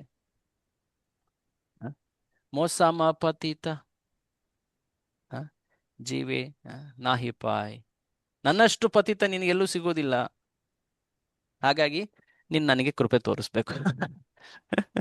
ಆ, ಚೈತನ್ಯ ಮಹಾಪ್ರಭುಗಳಿಗೆ ಭಕ್ತರು ಪ್ರಾರ್ಥನೆ ಮಾಡ್ತಾರೆ, ನೀನೇ ಅಲ್ವಾ ಪತಿತ ಪಾವನ, ಹಾಗಿದ್ದಲ್ಲಿ ನಿನಗೆ ಪತಿತ ಎಲ್ಲಿ ಸಿಗ್ತಾನೆ? ನಾನೇ. ನಿನ್ನ ಹೆಸರು ನೀನು ಪ್ರೂವ್ ಮಾಡ್ಬೇಕಂದ್ರೆ ನನಗೆ ನನ್ನನ್ನ ಶುದ್ಧ ಮಾಡ್ಬೇಕು. ಅಲ್ವಾ? ಸೊ ನೋಡಿ, ಎಷ್ಟು ಎಷ್ಟು ಒಳ್ಳೆ ಭಾವ ಇದು. ಇದು ಬಹಳ ವಿರಳ ಇದು. ಸೊ ಪ್ರಭುಪಾದರು ಹೇಳ್ತಾ ಇದ್ದಾರೆ, ಮೊದಲನೇದಾಗಿ ಆತ ತಿಳಿದಿಲ್ಲ, ಈ ಕಾರಣ ಆತನಿಗೆ ಭಕ್ತಿಯ ಜ್ಞಾನ ಭಕ್ತಿಯಲ್ಲಿ ಪರಿಪಕ್ವನ ಆಗಿಲ್ಲ. ಅಂದ್ರೇನು? ಭಕ್ತಿಯನ್ನ ಸರಿಯಾಗಿ ಇನ್ನೂ ತಿಳಿದೇ ಇಲ್ಲ. ಭಗವಂತನ ಬಗ್ಗೆ ಅರಿವು, ಆತನ ಆ, ಸರ್ವ ಸರ್ವಜ್ಞತ್ವಂ ಅದು ತಿಳಿದಿಲ್ಲ. ಎರಡನೇದು, ಆತ ತಿಳಿದಿದ್ದಾನೆ, ಬಟ್ ಆತ ನಮ್ರತೆಯ ಕಾರಣದಿಂದ ಹೇಳ್ತಾ ಇರಬಹುದು. ಎರಡು ಸಂಭಾವನೆ ಅಥವಾ ಎರಡು ಪಾಸಿಬಿಲಿಟೀಸ್ ಆ ರೀತಿ ಹೇಳ್ತಾರೆ. ಸೊ ಬಟ್ ಆಕ್ಚುಲಿ ಹೇಳ್ಬೇಕಂದ್ರೆ ಭಗವಂತನಿಗೆ ನೆನಪು ಮಾಡದೇ ಇದ್ರು ಭಗವಂತ ಎಂದು ಕೂಡ ಭಕ್ತನ ಭಕ್ತಿ ಸೇವೆಯನ್ನು ಮರೆಯೋದಿಲ್ಲ.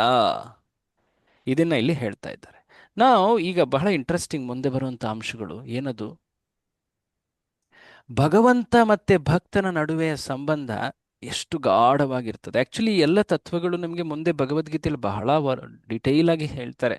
ಪ್ರಭುಪಾದರು ಇಲ್ಲಿ ಭಗವದ್ಗೀತೆ ಶ್ಲೋಕಗಳನ್ನೇ ಉಲ್ಲೇಖ ಮಾಡ್ತಾರೆ, ಆಚಾರ್ಯರ ಮಾತುಗಳನ್ನ ಹೇಳ್ತಾ.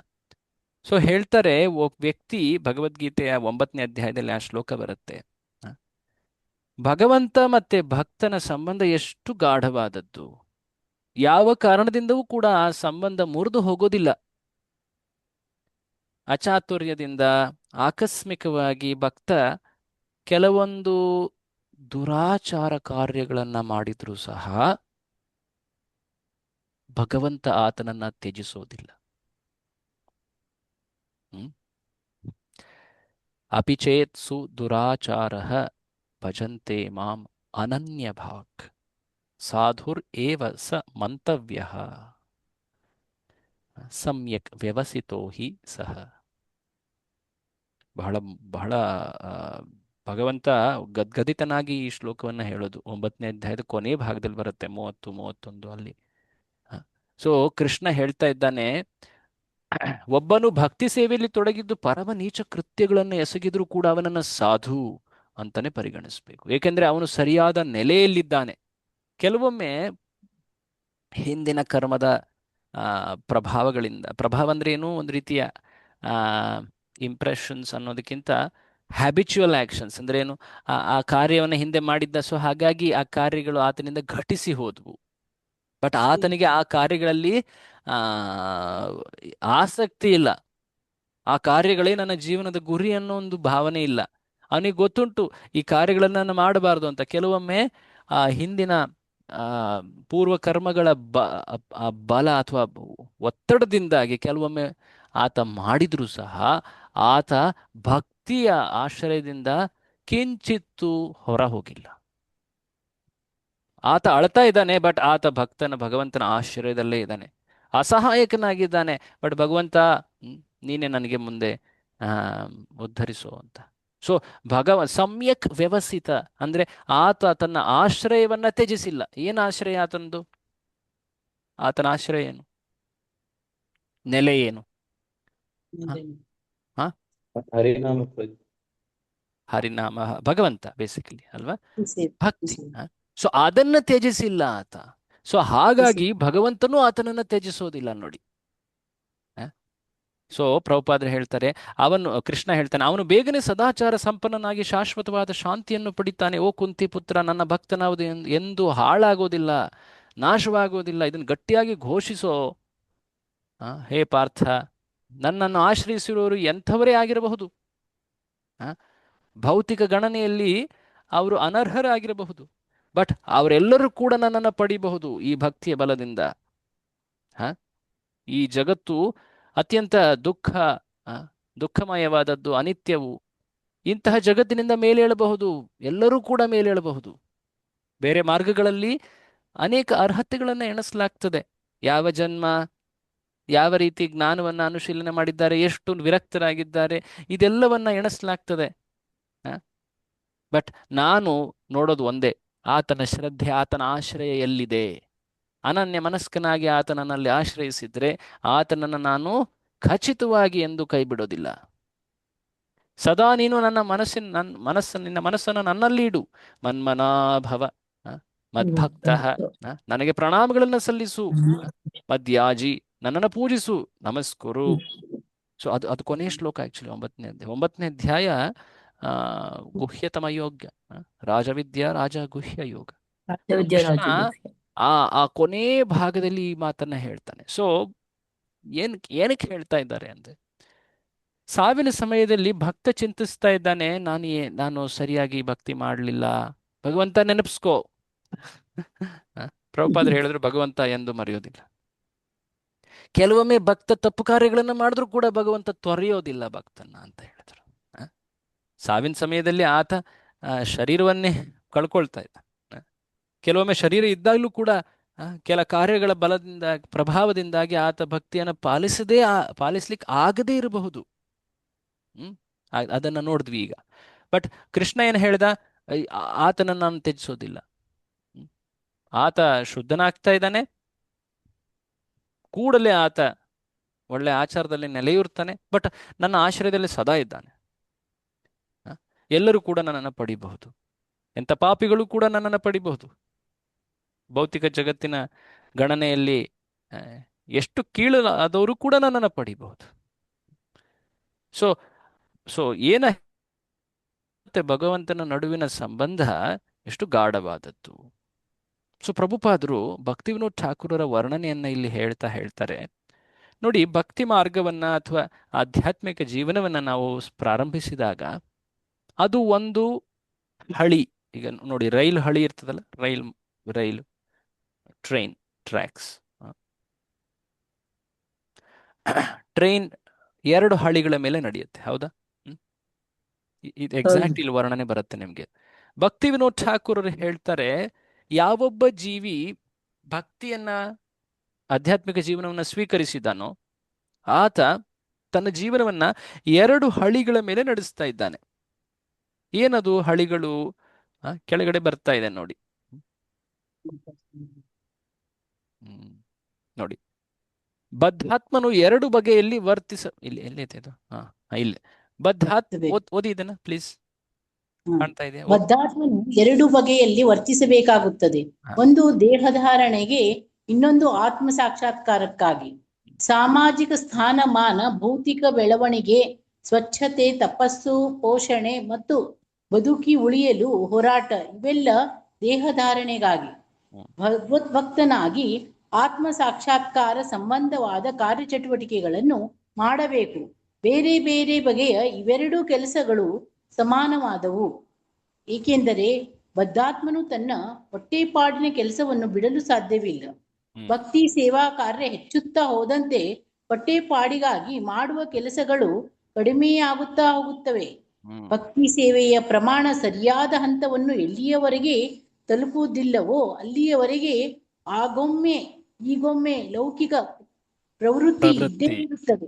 ಇಂಟ್ರೆಸ್ಟಿಂಗ್. ಇಲ್ಲಿ ಏನ್ ಹೇಳ್ತಾ ಇದ್ದಾರೆ, ಎಲ್ಲಿವರೆಗೆ ಭಕ್ತಿಯಲ್ಲಿ ಪರಿಪಕ್ವತೆ, ಸ್ವಲ್ಪ ಸ್ಥಿರತೆ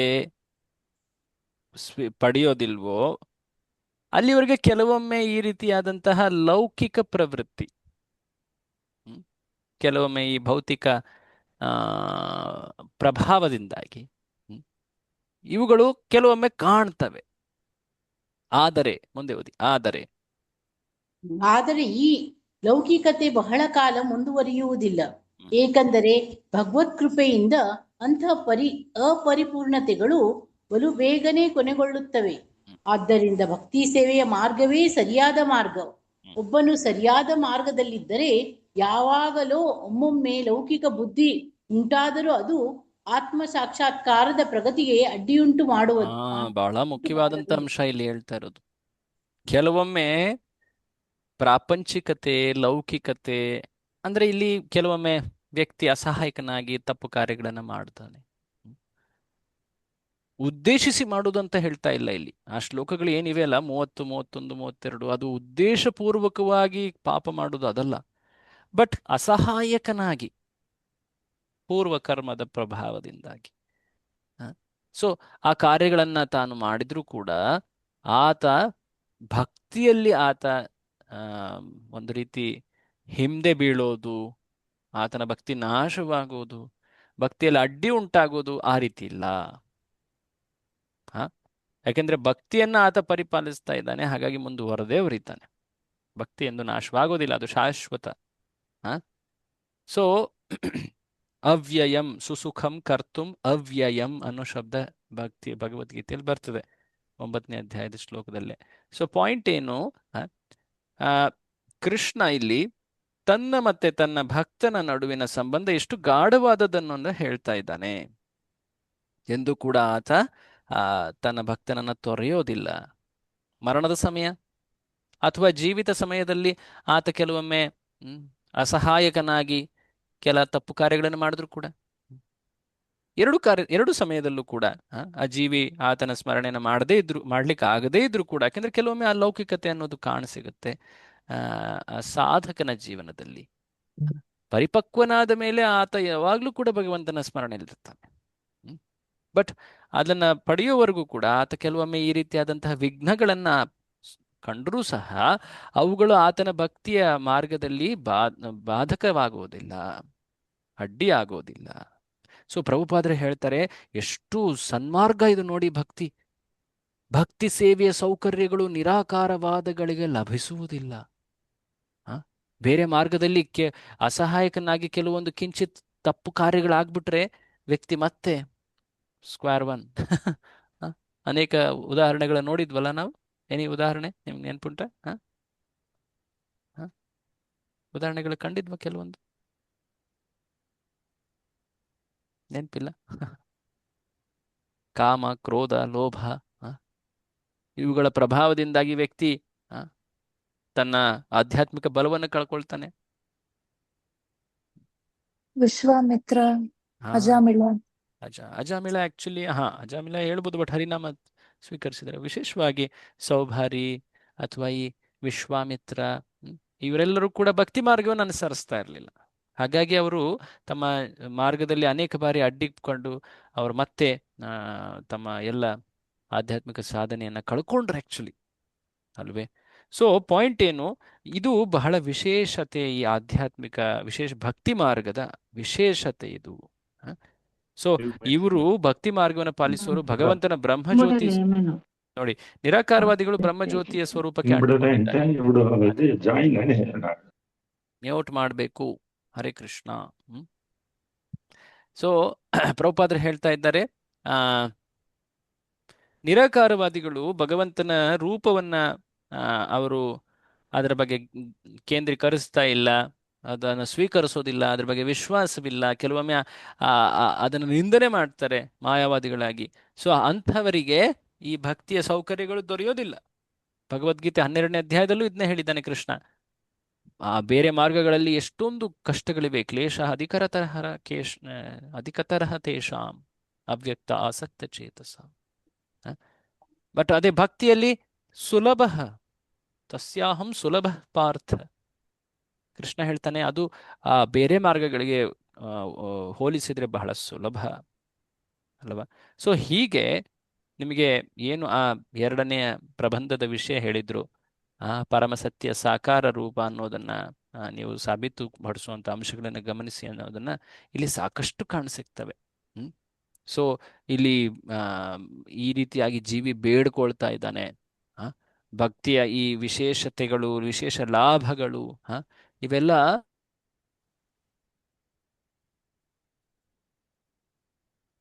ಹೇಗೆ ಶ್ರೇಷ್ಠ ಅನ್ನೋದನ್ನ ಇಲ್ಲಿ ತಿಳಿತಾ ಇದ್ದೀವಿ. ಸೊ ಇಂತಹ ಭಕ್ತಿ ಕಾರ್ಯವನ್ನ 9 ವಿಧದಲ್ಲಿ ಮಾಡಲಾಗ್ತದೆ. ಶ್ರವಣ ಕೀರ್ತನ, ಸ್ಮರಣ ವಂದನ, ಮುಂದೇನು ಪೂಜನ, ಸಖಿಜನ, ಅರ್ಚನ, ಅರ್ಚನ, ಪಾದಸೇವೆ, ಆತ್ಮನಿವೇದನ, ಪಾದಸೇವನ.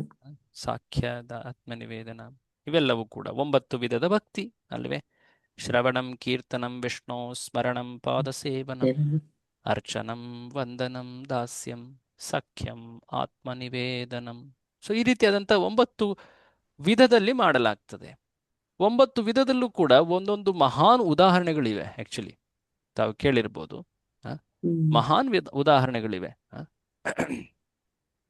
ಶ್ರವಣದಲ್ಲಿ ಪರೀಕ್ಷಿತ ಮಹಾನ್ ಉದಾಹರಣೆ.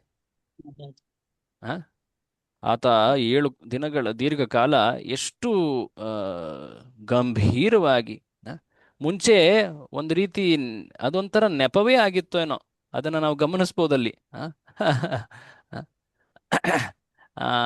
ಆ ನೆಪವೇ ಆಗಿತ್ತೇನೋ. ಆತ ಸ್ವಲ್ಪ ಬಾಯಾರಿಕೆ ಆಯಿತು, ಆ ಕಾರಣದಿಂದಾಗಿ ಆತ ಕ್ರುದ್ಧನಾಗಿ ಹಾವನ್ನ ಬಶೃಂಗಿಯನ್ನು ಋಷಿಗೆ ಹಾಕಿದ ಅಂತ.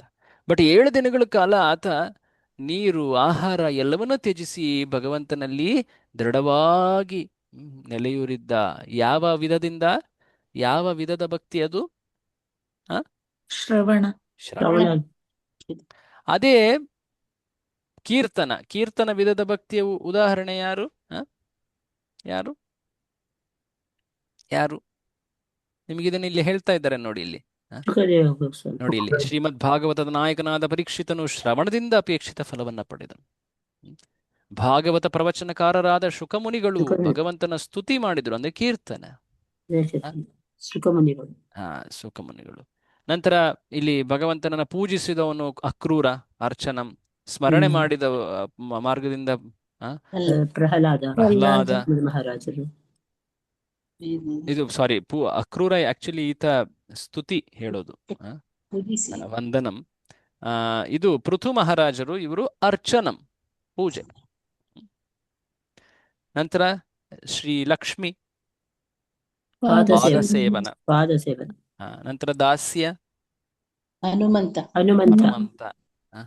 ನಂತರ ಅರ್ಜುನನ ಇಷ್ಟಾರ್ಥ ಸಿದ್ಧಿ ಆಯ್ತು. ನಂತರ ಕೊನೆಯದಾಗಿ ಆತ್ಮನಿವೇದನಕ್ಕೆ ಬಲಿ. ಆಕ್ಚುಲಿ ಪ್ರತಿಯೊಂದಕ್ಕೂ ಕೂಡ ಅನೇಕರಿದ್ದಾರೆ, ಬಟ್ ಒಂದನ್ನು ಕೂಡ ವ್ಯಕ್ತಿ ಹಿಡಿದು ಅದರಲ್ಲಿ ಪೂರ್ತಿ ಸಮರ್ಪಿತನಾಗಿ ಪಾಲನೆ ಮಾಡಿದ್ರೆ, ವ್ಯಕ್ತಿ ಕೇವಲ ಭಗವತ್ ಶ್ರವಣ ಮಾಡ್ತಾ ಇದ್ದಾನೆ, ವ್ಯಕ್ತಿ ಕೇವಲ ಭಗವಂತನ ಅರ್ಚನೆ ಮಾಡ್ತಾ ಇದ್ದಾನೆ, ವ್ಯಕ್ತಿ ಕೇವಲ ಭಗವಂತನ ಸ್ತುತಿ ಮಾಡ್ತಾ ಇದ್ದಾನೆ. ಸೊ ಈ ಒಂದೊಂದು ವಿಧವೂ ಕೂಡ ಸಂಪೂರ್ಣತೆ, ಪರಿಪೂರ್ಣತೆ, ಭಗವತ್ ಪ್ರಾಪ್ತಿಯನ್ನು ನೀಡಬಲ್ಲದು. ಅದಕ್ಕೆ ಏನ್ ಹೇಳ್ತಾರದು, ಬಹು ಅಂತ ಎರಡು ಇದೆ. ಒಂದನ್ನೇ ಆಶ್ರಯಿಸಿ ನಡಿಬಹುದು, ಅಥವಾ ಎಲ್ಲವನ್ನೂ ಪಾಲಿಸ್ಬೋದು, ಅಥವಾ ಒಂದಕ್ಕಿಂತ ಹೆಚ್ಚನ್ನು ಪಾಲಿಸ್ಬೋದು, ಅಥವಾ ಎಲ್ಲವನ್ನೂ ಪಾಲಿಸ್ಬೋದು ವ್ಯಕ್ತಿ. ಸೊ ಭಕ್ತಿ ಎಷ್ಟು ವಿಶೇಷ! ಎಲ್ಲವನ್ನೂ ಮಾಡಿದವನಿಗೆ ಇಷ್ಟು ಸಿಗುತ್ತೆ ಅಂತ ಅಲ್ಲ. ಯಾವುದೇ ಒಂದು ವಿಧವನ್ನು ಕೂಡ ಗಟ್ಟಿಯಾಗಿ ಹಿಡಿದು ಪಾಲಿಸ್ತಾ ಹೋದರೆ, ಅದರ ಆಶ್ರಯವನ್ನ ಪಡೆದ್ರೆ ವ್ಯಕ್ತಿಗೆ ಸಫಲತೆ ಖಚಿತ. ಅದನ್ನ ಪ್ರಭುಪಾದರಲ್ಲಿ ಹೇಳ್ತಾ ಇದ್ದಾರೆ. ಸೊ ಈ ಶ್ಲೋಕದಲ್ಲಿ ಕಾಣ್ತಾ ಇದ್ದೀವಿ, ಆ ಜೀವಿ ಶರೀರವನ್ನ ತ್ಯಜಿಸಿದ ನಂತರ ಆತ ಭಗವಂತನನ್ನ ಪಡಿಲಿಕ್ಕೆ, ಭಗವಂತ ನಾನು ಮಾಡಿದಂತಹ ಭಕ್ತಿಯನ್ನು ನೆನೆಸ್ಕೋ ಅನ್ನೋ ಒಂದು ಮಾತನ್ನ ಹೇಳಿದ್ದ. ಸೊ ಹಾಗಿದ್ದಲ್ಲಿ ಸಾವಿನ ಸಮಯದಲ್ಲಿ ವ್ಯಕ್ತಿಯ ಕರ್ತವ್ಯ ಏನಾಗಿರಬೇಕು? ಯಾಕಂದ್ರೆ ಸಾವಿನ ಸಮಯದ ಬಂದಿದೆ ಅಲ್ವಾ ಶ್ಲೋಕದಲ್ಲಿ. ಸೊ ಪ್ರಭುಪಾದರು ಅದನ್ನ ಭಾಗವತದ ಸಂದರ್ಭವನ್ನ ಹೇಳ್ತಾ ವರ್ಣಿಸ್ತಾರೆ. ಯಾಕಂದ್ರೆ ಭಾಗವತದಲ್ಲೂ ಅದೇ ಪ್ರಶ್ನೆ ಬಂದಿತ್ತು.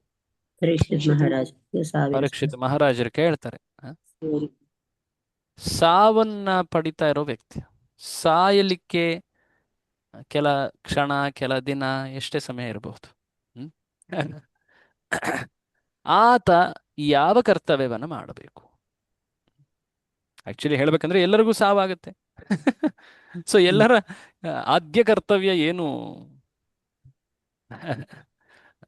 ಸೊ ಆ ಪ್ರಶ್ನೆಯನ್ನ ಕೇಳಿದ್ದ ಪರೀಕ್ಷಿತ ಅಲ್ವಾ? ಸಾಯುವಾಗ ಪ್ರತಿಯೊಬ್ಬನ ಕರ್ತವ್ಯ ಏನು ಅಂತ ಕೇಳಿದ್ದ. ಅದಕ್ಕೆ ಶುಕಮುನಿಗಳು ಬಹಳ ಪ್ರಾರಂಭದಲ್ಲೇ ಹೇಳ್ಬಿಡ್ತಾರೆ, ಭಗವಾನ್ ಈಶ್ವರೋ ಹರಿಹಿ ಶ್ರೋತವ್ಯ. ಆ ಹರಿ, ಆ ಪರಮೇಶ್ವರ ಭಗವಂತ ಈಶ್ವರ ಕೃಷ್ಣನ ಶ್ರವಣವನ್ನ ಮಾಡಿ, ಕೀರ್ತಿತವ್ಯ ಕೀರ್ತನೆಯನ್ನ ಮಾಡಿ, ಸ್ಮರ್ತವ್ಯ ಸ್ಮರಣೆಯನ್ನ ಮಾಡಿ. ಚ ಚ ಅಂದ್ರೆ ಇನ್ನೆಲ್ಲ ಉಳಿದವೆಲ್ಲವೂ ಕೂಡ. ಇಲ್ಲಿ ಮುಖ್ಯವಾಗಿ ಮೂರನ್ನು ಹೇಳಿದ್ದಾರೆ. ಇಚ್ಛತಾ ಅಭಯಂ. ಸಾವು ಅತ್ಯಂತ ಭಯವನ್ನುಂಟು ಮಾಡುವಂಥದ್ದು. ಅಂತಹ ಭಯದಿಂದ ಮುಕ್ತನಾಗಬೇಕಂದ್ರೆ ಏನ್ ಮಾಡ್ಬೇಕು? ಆ ಹರಿಯ ಶ್ರವಣ ಕೀರ್ತನ ಸ್ಮರಣ ಈ ಕಾರ್ಯಗಳಲ್ಲಿ ತೊಡಗಬೇಕು.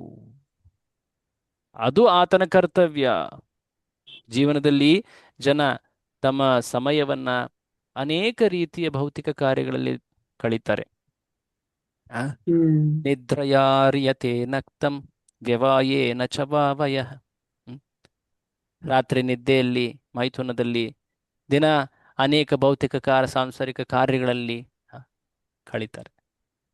ಅನೇಕ ರೀತಿಯ ವಿಷಯಗಳು ಅವರ ಚಿತ್ತವನ್ನ ಕಿತ್ತು ಹಾಕ್ಬಿಡ್ತವೆ. ಅನೇಕ ವಿಷಯಗಳಲ್ಲಿ ಹರಿದು ಹಾಕ್ತವೆ.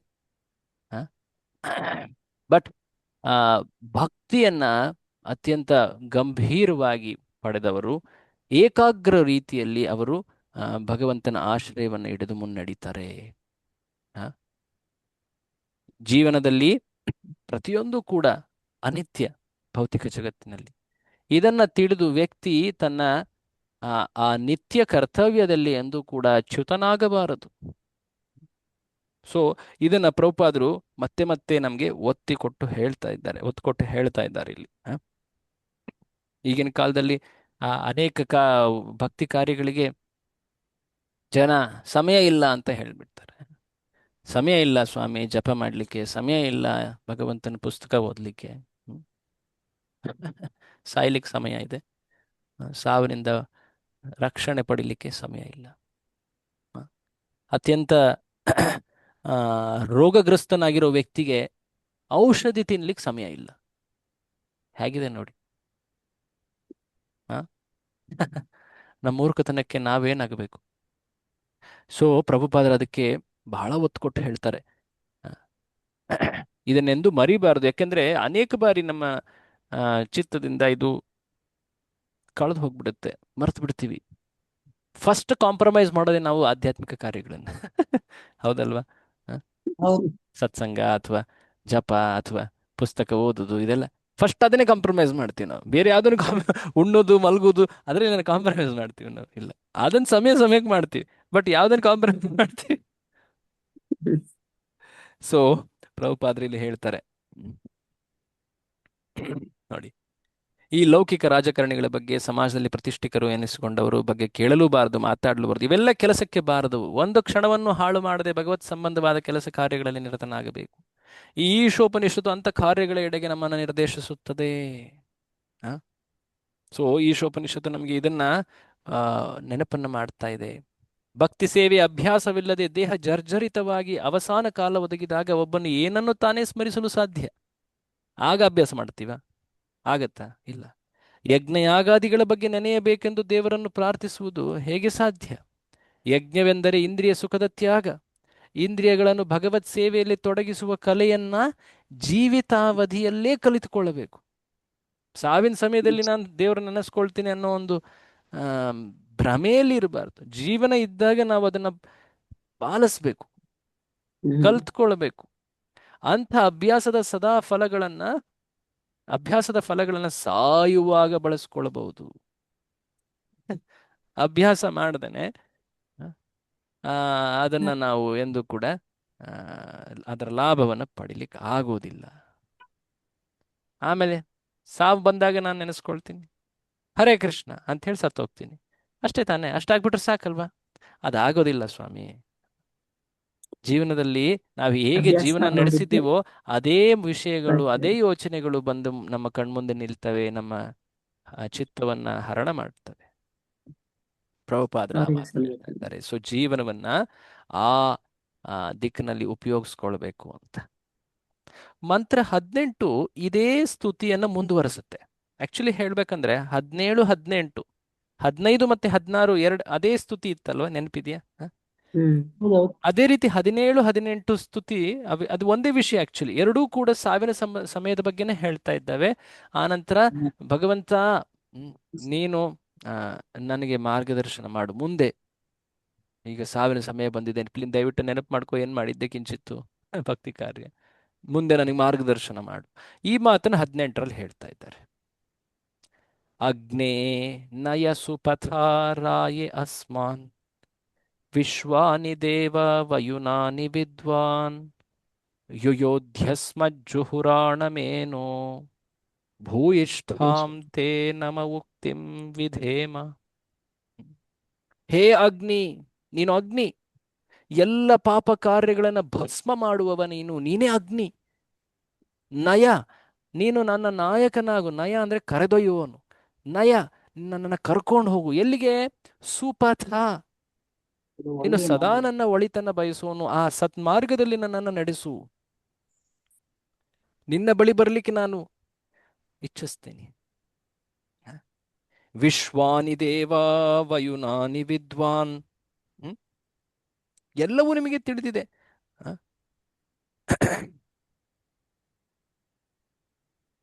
ನಾನು ಏನು ಮುಂದೆ ಹಿಂದೆ ಮಾಡಿದ್ದೀನಿ ಅದೆಲ್ಲವೂ ನಿಮಗೆ ತಿಳಿದಿದೆ. ಇಲ್ಲಿ ನೋಡಿ, ಈ ಶ್ಲೋಕದಲ್ಲಿ ಆತ ಈ ಮಾತನ್ನೇ ಹೇಳ್ತಾ ಇದ್ದೆ, ನಿಮಗೆಲ್ಲ ಗೊತ್ತಿದೆ ಅಲ್ವಾ, ನಾನು ಏನು ಮಾಡಿದ್ದೀನಿ ಏನು ಮಾಡಿಲ್ಲ ಎಲ್ಲ ಗೊತ್ತಿದೆ. ಯುಯೋಧ್ಯಸ್ಮ ಜುಹುರಾಣಂ ಏನು, ನನ್ನ ಈ ಜೀವನದಲ್ಲಿ ಬಾಧಕದಂತಿದ್ದಂತಹ ಆ ವಿಘ್ನಗಳನ್ನು ಧ್ವಂಸ ಮಾಡಿ, ಅಡೆತಡೆಗಳನ್ನು ನೀವು ದಯವಿಟ್ಟು ತೆಗೆದುಹಾಕಿ. ಜುಹುರಾಣ, ಜುಹುರಾಣ ಅಂದ್ರೆ ಅಡೆತಡೆಗಳು. ಶ್ಲೋಕದ ಶಬ್ದಾರ್ಥ ನೋಡ್ತಾ ಇರಿ, ಅದೇ ಹೇಳ್ತಾ ಇದ್ದೀನಿ. ಭೂಯಿಷ್ಠಾಂ ಭೂಯಿಷ್ಠಾಂ ಭೂಯಿಷ್ಠ, ಭೂಯಿಷ್ಠಾಂ ಅಂದ್ರೆ ಪದೇ ಪದೇ. ಒಂದು ಕೆಲವೊಮ್ಮೆ ನಮಸ್ಕಾರ ನಮಸ್ಕಾರ ನಮಸ್ಕಾರ ನಮಸ್ಕಾರ ಹೇಳ್ತಾರಲ್ಲ, ಅನೇಕಾನೇಕ ನಮಸ್ಕಾರಗಳು ನಿಮಗೆ. ಭೂಯಿಷ್ಠಾಂತೆ ನಮ ಉಕ್ತಿಂ ವಿಧೇಮ. ಇದು ಆಕ್ಚುಲಿ ಇದೊಂಥರ ಸದ್ವಾಕ್ಯ. ಇದು ಯಾವುದೇ ಒಂದು ಅತ್ಯಂತ ಕೃತಜ್ಞತೆಯನ್ನು ವ್ಯಕ್ತಪಡಿಸುವಾಗ ಈ ಮಾತು ಹೇಳ್ತಾರೆ, ಭೂಯಿಷ್ಠಾಂತೆ ನಮ ಉಕ್ತಿಂ ವಿಧೇಮ. ಅನೇಕಾನೇಕ ನಮಸ್ಕಾರಗಳು, ಪದೇ ಪದೇ ನಮಸ್ಕಾರಗಳು ನಿಮಗೆ. ಒಂದು ನಮಸ್ಕಾರದಿಂದ ನಾನು ನಿಮ್ಮ ಕೃತಜ್ಞತೆಯನ್ನು ನಾನು ಹೇಳಲಿಕ್ಕೆ ಆಗೋದಿಲ್ಲ. ಎಂಥ ಮಹಾನ್ ಉಪಕಾರವನ್ನ ಮಾಡ್ತಾ ಇದ್ದೀರಾ ನೀವು. ಸೊ ಭಗವಂತನಿಗೆ ಆತ ಅತ್ಯಂತ ಕೃತಜ್ಞನಾಗಿ ಮಾತು ಹೇಳ್ತಾ ಇದ್ದಾನೆ. ಅನುವಾದ ಓದಿ. ಅನುವಾದ. ಓ ಭಗವಂತ, ಅಗ್ನಿಯಷ್ಟು ಬಲಶಾಲಿಯೇ, ಓ ಸರ್ವಶಕ್ತನೇ, ಈಗ ನಾನು ನಿನಗೆ ಪ್ರಣಾಮ ಮಾಡಿ ನಿನ್ನ ಕಾಲಿಗೆ ಎರಗುತ್ತೇನೆ. ಓ ದೇವನೇ, ನಿನ್ನನ್ನು ತಲುಪಲು ನನಗೆ ಸರಿಯಾದ ದಾರಿ ತೋರು, ಮತ್ತು ನಿನಗೆ ನಾನು ಹಿಂದೆ ಮಾಡಿದ್ದೆಲ್ಲ ಗೊತ್ತಿರುವುದರಿಂದ ನನ್ನ ಪಾಪಗಳನ್ನೆಲ್ಲ ತೊಳೆದು ನನ್ನ ಪ್ರಗತಿಗೆ ಅಡ್ಡಿಯಾಗದಂತೆ ಮಾಡು. ಸೊ ಆತ ಎರಡು ರೀತಿ ಪ್ರಾರ್ಥನೆ ಇಲ್ಲಿ ಮತ್ತೆ ಹೇಳ್ತಾ ಇದ್ದಾನೆ. ಹಿಂದೆ ಏನು ಹೇಳ್ದ? ನನ್ನ ಶರೀರ ನಾಶವಾಗ್ತಾ ಇದೆ, ಭೂಮಿಗೆಲ್ಲ ಬೆರೆತು ಹೋಗ್ತಾ ಇದೆ, ಭಸ್ಮವಾಗ್ಲಿ, ಪ್ರಾಣವಾಯು ಬೆರೆತು ಹೋಗ್ಲಿ ವಾಯು ಜೊತೆ. ದಯವಿಟ್ಟು ಪರಮೇಶ್ವರ ಕೃಷ್ಣ, ನಾನು ಮಾಡಿದಂತಹ ಕಿಂಚಿತ್ ಕಾರ್ಯಗಳನ್ನ ನೆನಪು ಮಾಡ್ಕೋ. ಕೃತೋ ಸ್ಮರ ಕೃತಂ ಸ್ಮರ, ಪದೇ ಪದೇ ಹೇಳ. ಇಲ್ಲಿ ಆತ ನೆನಪನ್ನ ಎಣಿಸಿದ್ಮೇಲೆ ಈಗ ಇಲ್ಲಿ ಹೇಳ್ತಾನೆ, ನಿನ್ನಷ್ಟು ಬಲಶಾಲಿ ಯಾರು ಇಲ್ಲ, ನೀನು ಅಗ್ನಿ. ನೀನು ಅಗ್ನಿ ಅನ್ನೋ ಶಬ್ದ ಅದು ನಿನ್ನ ವರ್ಣನೆಗೆ. ನೀನು ಸರ್ವಶಕ್ತ, ನೀನು ನನ್ನ ನಾಯಕ, ನೀನು ಮಮ ನಾಯಕ. ನನ್ನನ್ನು ಮಾರ್ಗದರ್ಶನ ಮಾಡು, ಸರಿಯಾದ ದಾರಿಗೆ ಕರೆದೊಯ್ಯಿ.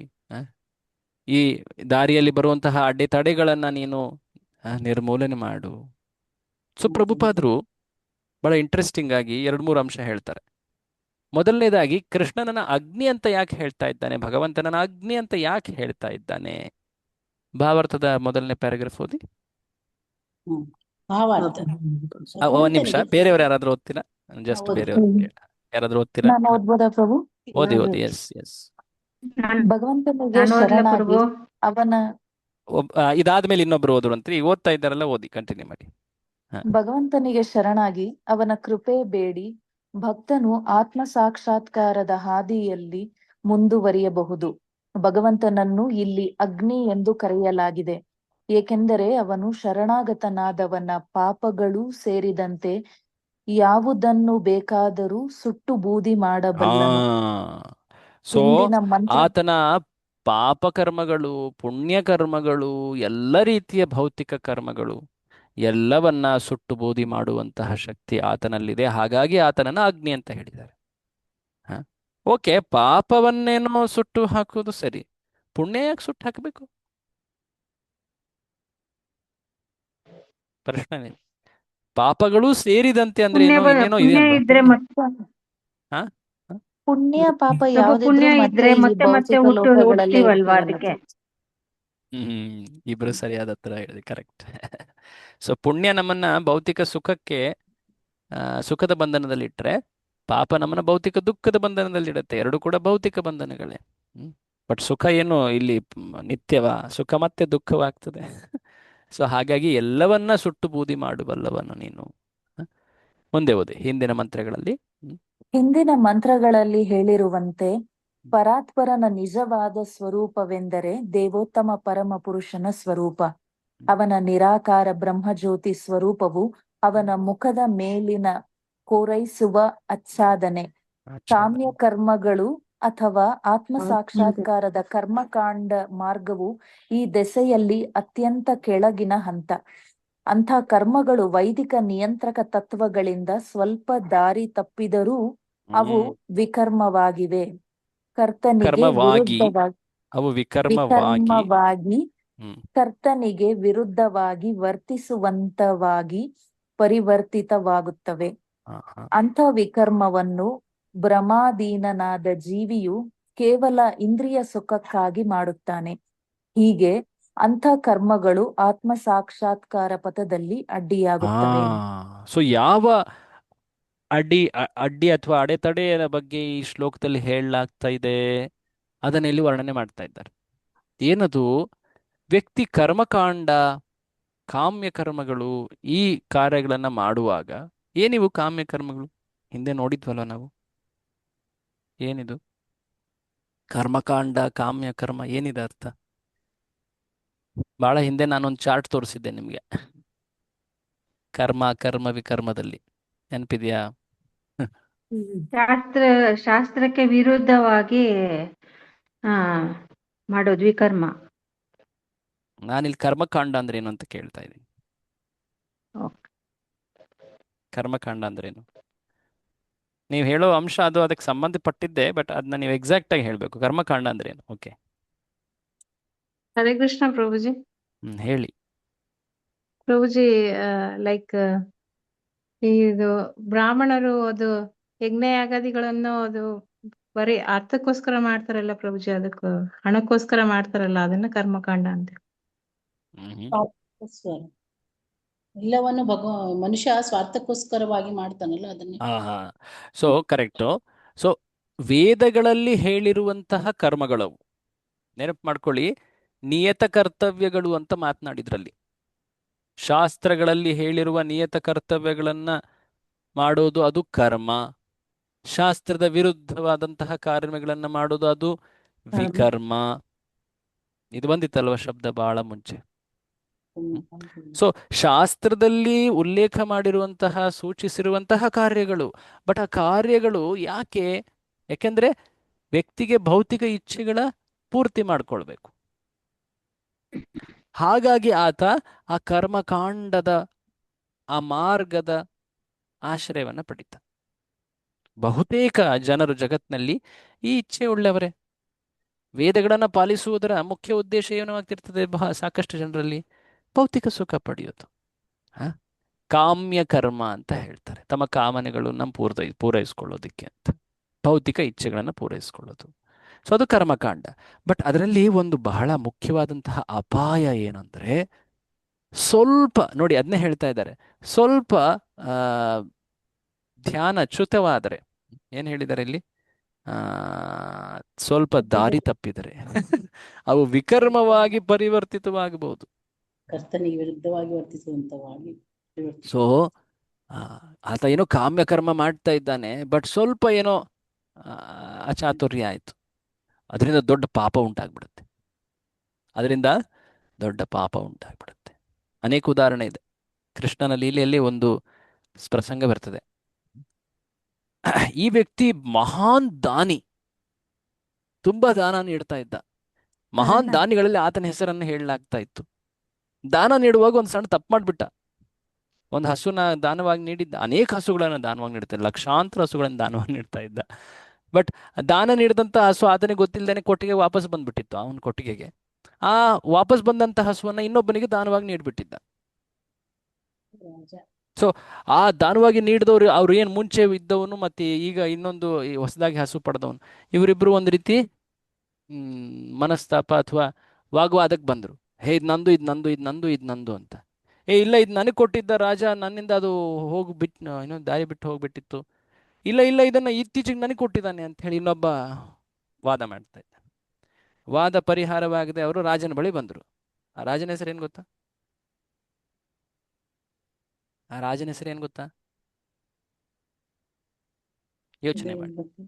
ಸೊ ಆ ರಾಜನ ಬಳಿ ಬಂದಾಗ ಆತನಿಗೆ ಗೊತ್ತೇ ಆಗಲಿಲ್ಲ. ದಯವಿಟ್ಟು ನಾನು ನಿಮಗೆ ಇಬ್ರಿಗೂ ಕೂಡ ಲಕ್ಷಾಂತರ ಹಸುಗಳನ್ನು ಕೊಟ್ಬಿಡ್ತೀನಿ, ದಯವಿಟ್ಟು ಈ ರೀತಿ ಕೋಪದಲ್ಲಿ ಮಹಾರಾಜ ಪ್ರಭು. ಮೃಗ. ಅವರಿಬ್ರು ದಯವಿಟ್ಟು ಜಗಳ ಆಡ್ಬೇಡಿ, ನೀವು ಜಗಳ ಆಡಿದ್ರೆ ನಾನು ನರಕಕ್ಕೆ ಹೋಗ್ತೀನಿ. ಇಲ್ಲ, ನನಗೆ ಅಂತ ನೀನು ಕೊಟ್ಟಿದ್ಯಾ, ಅದನ್ನ ನನಗೆ ನೀನು ವಹಿಸ್ಬೇಕು. ಇಲ್ಲ ಇಲ್ಲ, ನಾನು ಇದನ್ನು ನೀನು ಲಕ್ಷ ಕೊಟ್ಟರು ಕೂಡ ಸ್ವೀಕರಿಸೋದಿಲ್ಲ ಅಂತೇಳಿ ಅವರು ಅಲ್ಲಿಂದ ನಡೆದು ಹೋಗ್ಬಿಡ್ತಾರೆ ಹೊರಗೆ ಇಬ್ಬರು. ಆತ ತನ್ನ ಜೀವನದ ಅಂತ್ಯದಲ್ಲಿ ಯಮನನ್ನು ಭೇಟಿ ಆಗ್ತಾನೆ. ಯಮ ಹೇಳ್ತಾನೆ, ಎಲ್ಲಿ ಹೋಗ್ಬೇಕಪ್ಪ ನೀನು? ಭಾಳ ಪುಣ್ಯ ಏನೋ ಮಾಡಿದ್ದೆ, ಒಂದು ತಪ್ಪಾಗಿದೆ, ಯಾವುದನ್ನು ಫಸ್ಟ್ ಅನುಭವಿಸ್ತೀಯ? ಆಯಿತು ಸ್ವಾಮಿ, ಪಾಪದ ಫಲನೇ ಕೊಟ್ಬಿಡಿ ಫಸ್ಟ್ಗೆ, ಅದನ್ನೇ ಅನುಭವಿಸ್ಬಿಡ್ತೀನಿ. ಅವನಿಗೆ ಪ್ರಾಣಿ ಶರೀರ ದೊರಕ್ತು. ಒಂದು ದೊಡ್ಡ ಹಲ್ಲಿ ಅಥವಾ ಉಡ ಗೊತ್ತಾ? ಉಡ ಮಾನಿಟರ್ ಲಿಸರ್ಡ್ ಅಂತಾರೆ ಅದಕ್ಕೆ. ಈಗಿನ ಕಾಲದಲ್ಲಿ ಅದು ಕಾಣ ಸಿಗೋದಿಲ್ಲ ಅನ್ಸುತ್ತೆ. ತುಂಬಾ ದೊಡ್ಡದಾಗಿರುವಂತಹ ಹಲ್ಲಿ. ಓತಿ ಖ್ಯಾತನೂ ತಪ್ಪಾಗತ್ತೆ ಹೇಳಕ್ಕೆ. ಎನಿವೆ, ಕೃಷ್ಣನ ಲೀಲೆಯ ಸಮಯದಲ್ಲಿ ಆತ ದ್ವಾರಕೆ ಒಂದು ಬಾವಿಯಲ್ಲಿ ಸೆರೆ ಸಿಕ್ಕಿದ್ದ. ಕೃಷ್ಣನ ಮಕ್ಕಳು ಆಟ ಆಡ್ತಾ ಆಡ್ತಾ ಆಡ್ತಾ ಆಡ್ತಾ ನೋಡಿ, ತುಂಬಾ ಚೆನ್ನಾಗಿದೆ ಇದು, ಅಪ್ಪನ್ ಕೇಳೋಣ ಬಾ. ಸಿಲುಕ್ ಹಾಕೊಂಡ್ಬಿಟ್ಟಿದೆ, ಹೆಂಗ್ ಬಂತು ಇಲ್ಲಿಗೆ? ಪ್ರದ್ಯುಮ್ನ ಅವರೆಲ್ಲ ಆಟ ಆಡ್ತಾ ಇದ್ದಾರೆ, ಸಾಂಬ ಅವ್ರು ಆಟ ಆಡ್ಬೇಕಾದ್ರೆ. ಅಪ್ಪಂಗೆ ಹೇಳೋಣ ಅಂತ ಹೇಳಿ ಅವರೆಲ್ಲ ಹೋಗಿ ಕೃಷ್ಣಂಗೆ ಹೇಳ್ತಾರೆ. ಕೃಷ್ಣ ಬರ್ತಾನೆ. ಕೃಷ್ಣ ಎಡಗೈಯಲ್ಲಿ ಅದನ್ನ ಎತ್ತಿ ಹಿಂಗೆ ಟಚ್ ಮಾಡಿ ಹಿಂಗೆ ಎತ್ತುತ್ತಾ ಇದ್ದಾಗ ಅದು ಮೃಗರಾಜನಾಗಿ ಪರಿವರ್ತಿತವಾಗ್ತದೆ. ಅಫ್ಕೋರ್ಸ್ ಆ ಮೃಗ ಆಗಿದೆಲ್ಲ ಮಾತು ಹೇಳ್ತಾನೆ. ನಾನು ಕರ್ಮಕಾಂಡವನ್ನು ಪಾಲಿಸ್ತಾ ಇದ್ದೆ, ಒಂದು ಸಣ್ಣ ಅಚಾತುರ್ಯದಿಂದಾಗಿ ನಾನು ಎಂಥ ಗತಿ ಪಡಿದೆ ನಾನು. ಸೊ ಏನು ಹೇಳ್ತಾ ಇದ್ದಾರೆ ಇಲ್ಲಿ ನೋಡಿ, ಅಂತಃಕರ್ಮಗಳು ವೈದಿಕ ನಿಯಂತ್ರಕ ತತ್ವಗಳಿಂದ ಸ್ವಲ್ಪ ದಾರಿ ತಪ್ಪಿದ್ರು ಏನಾಗ್ತವೆ? ಕರ್ಮ ಏನಾಗ್ಬಿಡುತ್ತೆ? ಕರ್ಮವಾಗ್ಬಿಡುತ್ತೆ. ಅದೇ ಭಕ್ತಿಯಲ್ಲಿ ಸ್ವಲ್ಪ ಅಸಹಾಯಕನಾಗಿ ತಪ್ಪನ್ನ ಮಾಡಿದ್ರು ಕೂಡ ಅದೇನಾದ್ರೂ ವಿಕರ್ಮ ಆಗುತ್ತಾ ಹೇಳಿ? ವಿಕರ್ಮ ಆಗುತ್ತೆ? ಇಲ್ಲ. ಅದನ್ನ ಹಿಂದೆ ನೋಡಿದ್ವಲ್ಲ, ಅಷ್ಟೆಲ್ಲ ವರ್ಣನೆ ಹೇಳಿದ್ರು ಪ್ರಭುಪಾದರು. ಭಗವಂತ ಎಂದು ತೊರೆಯೋದಿಲ್ಲ, ಆತ ಮತ್ತೆ ನನ್ನ ಭಕ್ತಿಯಲ್ಲಿ ದೃಢನಾಗಿ ನಡೀತಾನೆ, ಹಾಗೆ ಹೀಗೆ ಅಂತ.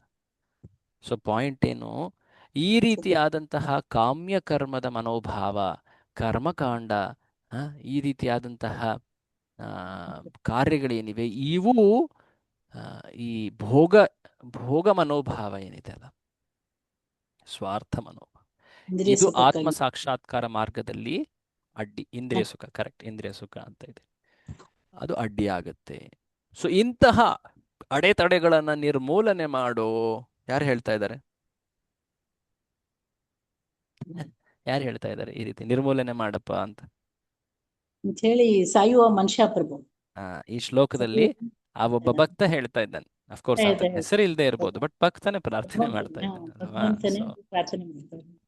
ಮಾಡ್ತಾ ಇದ್ದಾನೆ. ಸೊ ಹೀಗೆ ಪ್ರಭುಪಾದ್ರೆ ಹೇಳ್ತಾರೆ, ಹೇಗೆ ಒಬ್ಬ ವ್ಯಕ್ತಿ ಆಧ್ಯಾತ್ಮಿಕ ಜೀವನದಲ್ಲಿ ಆತ ಕೆಲವೊಮ್ಮೆ ಈ ರೀತಿಯಾದಂತಹ ಭೋಗ ಮನೋಭಾವದಲ್ಲಿ ಸಿಲುಕಿ ಹಾಕೊಂಡ್ರೆ ಅದು ಅಡ್ಡಿ ಆಗಬಹುದು. ಅಂತಹ ಅಡ್ಡಿಗಳನ್ನು ನಿರ್ಮೂಲನೆ ಮಾಡು ಅಂತ ಹೇಳಿ ಇಲ್ಲಿ ಬೇಡ್ಕೊಳ್ತಾ ಇದ್ದಾರೆ. ಭಗವಂತ, ನೀನು ಅಗ್ನಿ ಅಲ್ವಾ, ನೀನೇ ಎಲ್ಲವನ್ನ ಭಸ್ಮ ಮಾಡುವವನು. ನನ್ನ ಪಾಪ ಪುಣ್ಯ ಎಲ್ಲವನ್ನ, ಭೌತಿಕ ಎಲ್ಲ ಫಲಗಳನ್ನು ಭಸ್ಮ ಮಾಡು. ನನ್ನನ್ನು ನಿನ್ನ ಮುಂದೆ ಮಾರ್ಗದರ್ಶನ ಮಾಡು, ಸನ್ಮಾರ್ಗದಲ್ಲಿ ಮುನ್ನಡೆಸು, ನೀನು ಈ ಭಕ್ತಿ ಮಾರ್ಗದಲ್ಲಿ ಮುನ್ನಡೆಸು. ಅದರಲ್ಲಿ ಬರುವಂತಹ ಅಡ್ಡಿಗಳನ್ನು ನೀನು ನಿರ್ಮೂಲನೆ ಮಾಡು. ಭಗವಂತನಿಗೆ ಈ ರೀತಿ ಪ್ರಾರ್ಥನೆ ಮಾಡಬೇಕು. ಹೋಗಿ ಭಗವಂತ, ಭಕ್ತಿ ಮಾರ್ಗದಲ್ಲಿ ಬರುವಂತಹ ಅಡೆತಡೆಗಳನ್ನು ದಯವಿಟ್ಟು ನಿರ್ಮೂಲನೆ ಮಾಡಪ್ಪ. ಈ ರೀತಿಯಾಗಿ ಒಂದೊಳ್ಳೆ ಪ್ರಾರ್ಥನೆಗಳಲ್ಲಿ ಹೇಳ್ತಾ ಇದ್ದಾರಲ್ವಾ, ಅದನ್ನು ನಾವು ಅನುಶೀಲನೆ ಮಾಡಬಹುದು. ಸೊ ಹೀಗೆ ಭಕ್ತಿ ಮಾರ್ಗದಲ್ಲಿ ಮುಂದುವರಿಯೋದು, ಆಧ್ಯಾತ್ಮಿಕ ಜೀವನದಲ್ಲಿ ಮುಂದುವರಿಯೋದು, ಪ್ರಗತಿ ಹೊಂದೋದು, ಇದರ ಅರ್ಥ ಏನು ಅನ್ನೋದನ್ನ ಮುಂದೆ ಹೇಳ್ತಾರೆ. ಎರಡು ರೀತಿಯ ಪ್ರಗತಿ ಇದೆ, ಅದೇ ಹೇಳ್ತಾ ಇದಾರಲ್ವಾ. ಎಸ್ ಎಸ್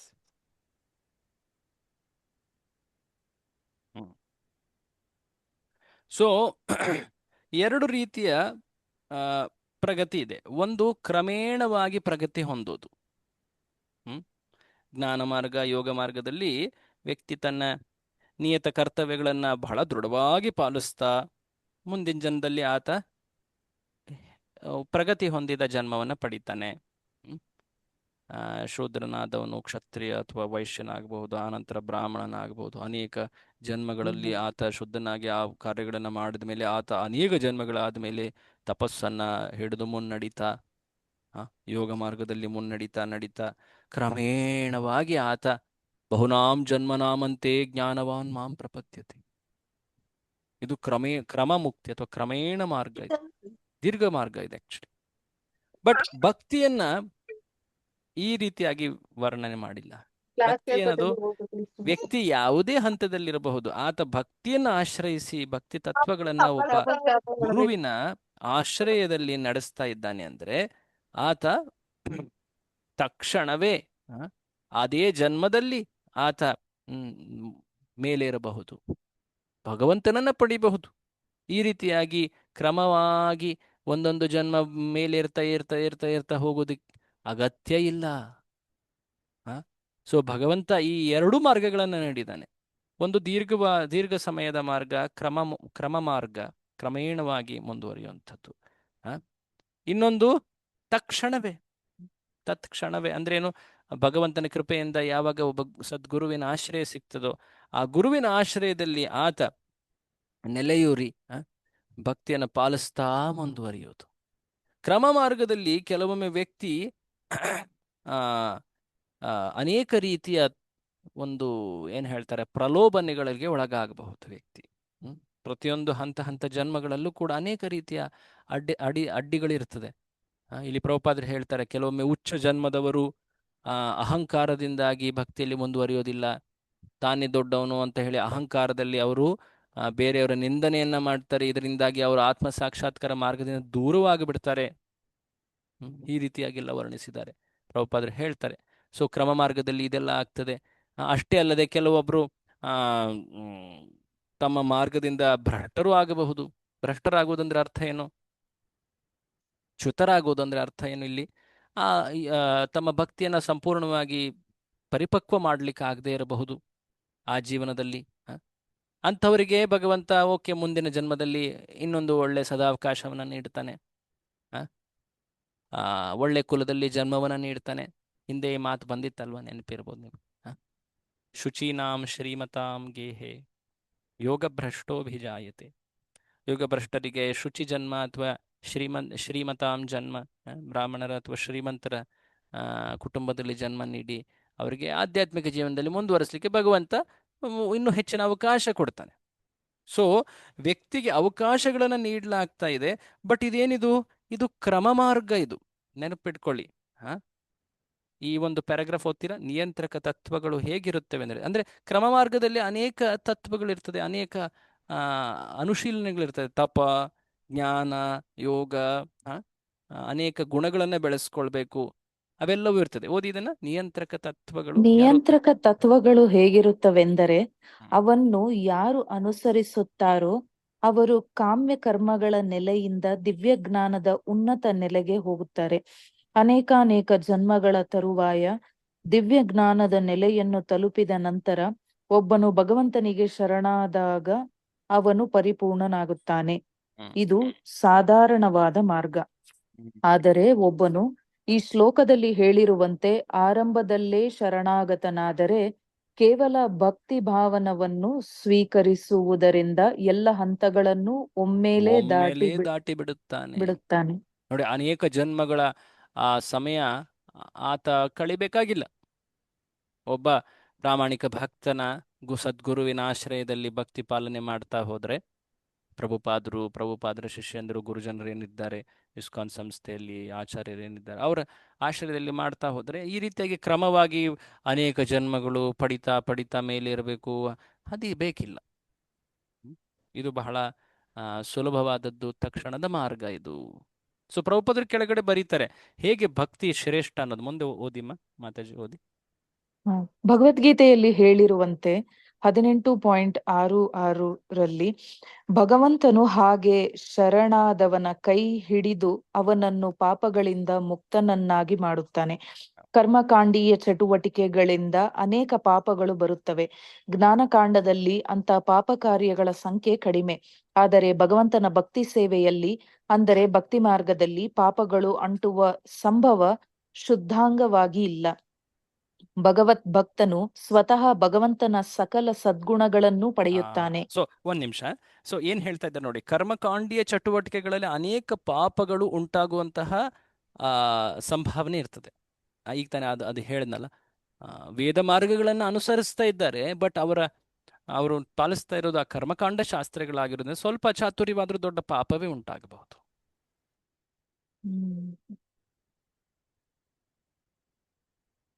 ಸಂಖ್ಯೆ ಕಡಿಮೆ, ಪೂರ್ತಿಯಾಗಿ ಶೂನ್ಯ ಆಗೋದಿಲ್ಲ. ಯಾಕಂದ್ರೆ ಅವಿದ್ಯೆ ಇನ್ನೂ ಇದ್ದೇ ಇದೆ ಅಲ್ವಾ.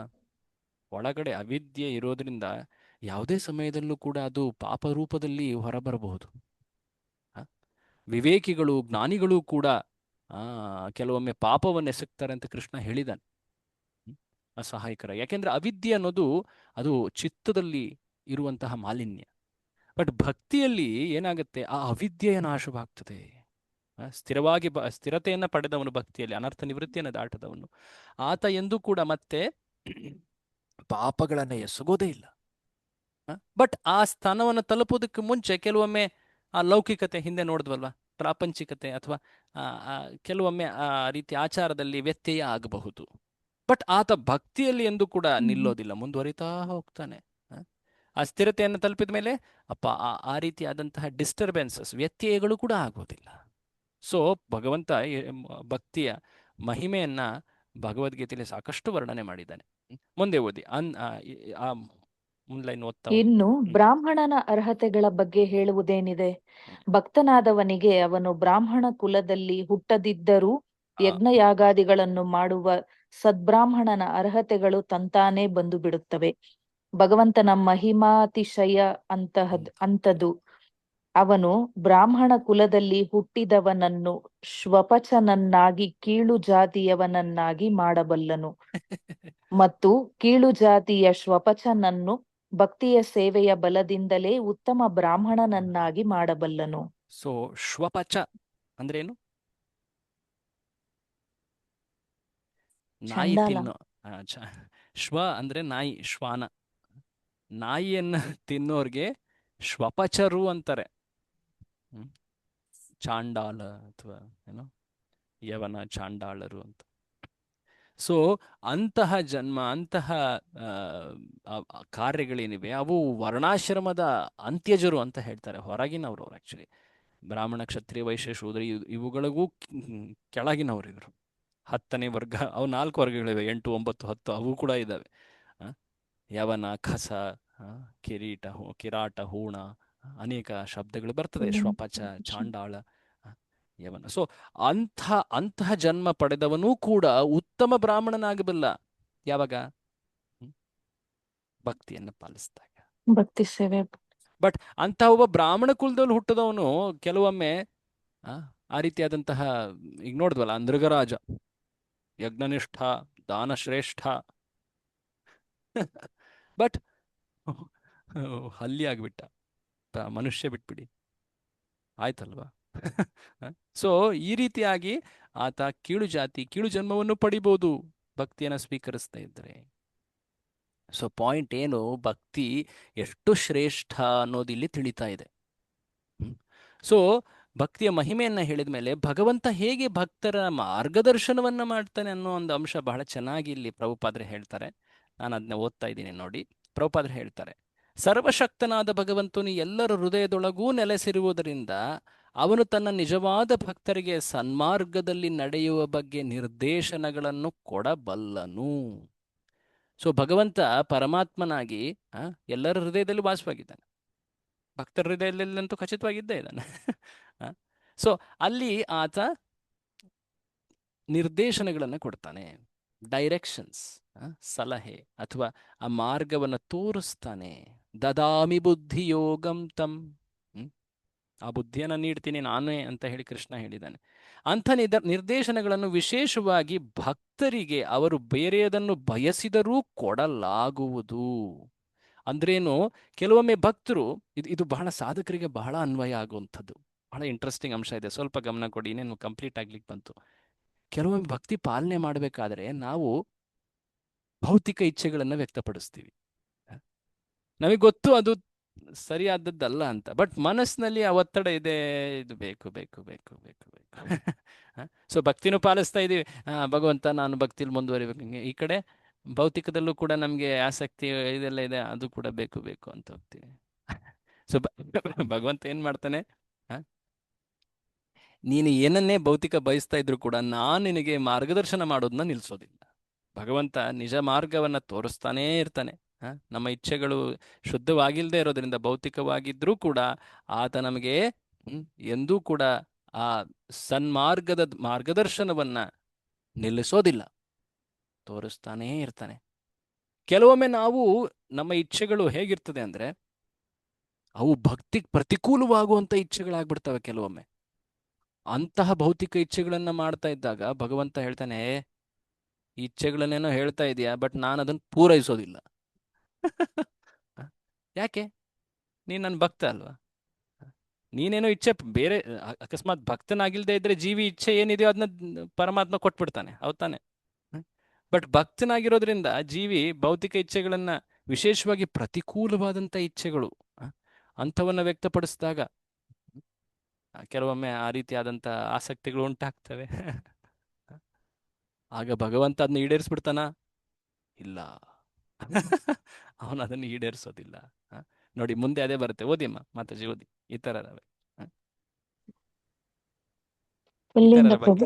ಇತರರ ಬಗ್ಗೆ ಹೇಳುವುದು, ಇಲ್ಲಿಂದ ಓದಿ. ಇತರರ ಬಗ್ಗೆ ಹೇಳುವುದು, ಇತರರ ಬಗ್ಗೆ ಹೇಳುವುದಾದರೆ ಭಗವಂತನು ಕರ್ತೃವಿನ ಜವಾಬ್ದಾರಿಯ ಮೇಲೆ ಅವನಿಗೆ ತನ್ನ ಅನುಮತಿ ನೀಡುತ್ತಾನೆ. ಆದರೆ ಭಕ್ತನಿಗಾದರೂ ಅವನು ತಪ್ಪಾಗಿ ನಡೆದುಕೊಳ್ಳದಂತೆ ಭಗವಂತನು ನಿರ್ದೇಶನಗಳನ್ನು ಕೊಡುತ್ತಾನೆ. ನೋಡಿ, ಇಂಟ್ರೆಸ್ಟಿಂಗ್ ಇದು.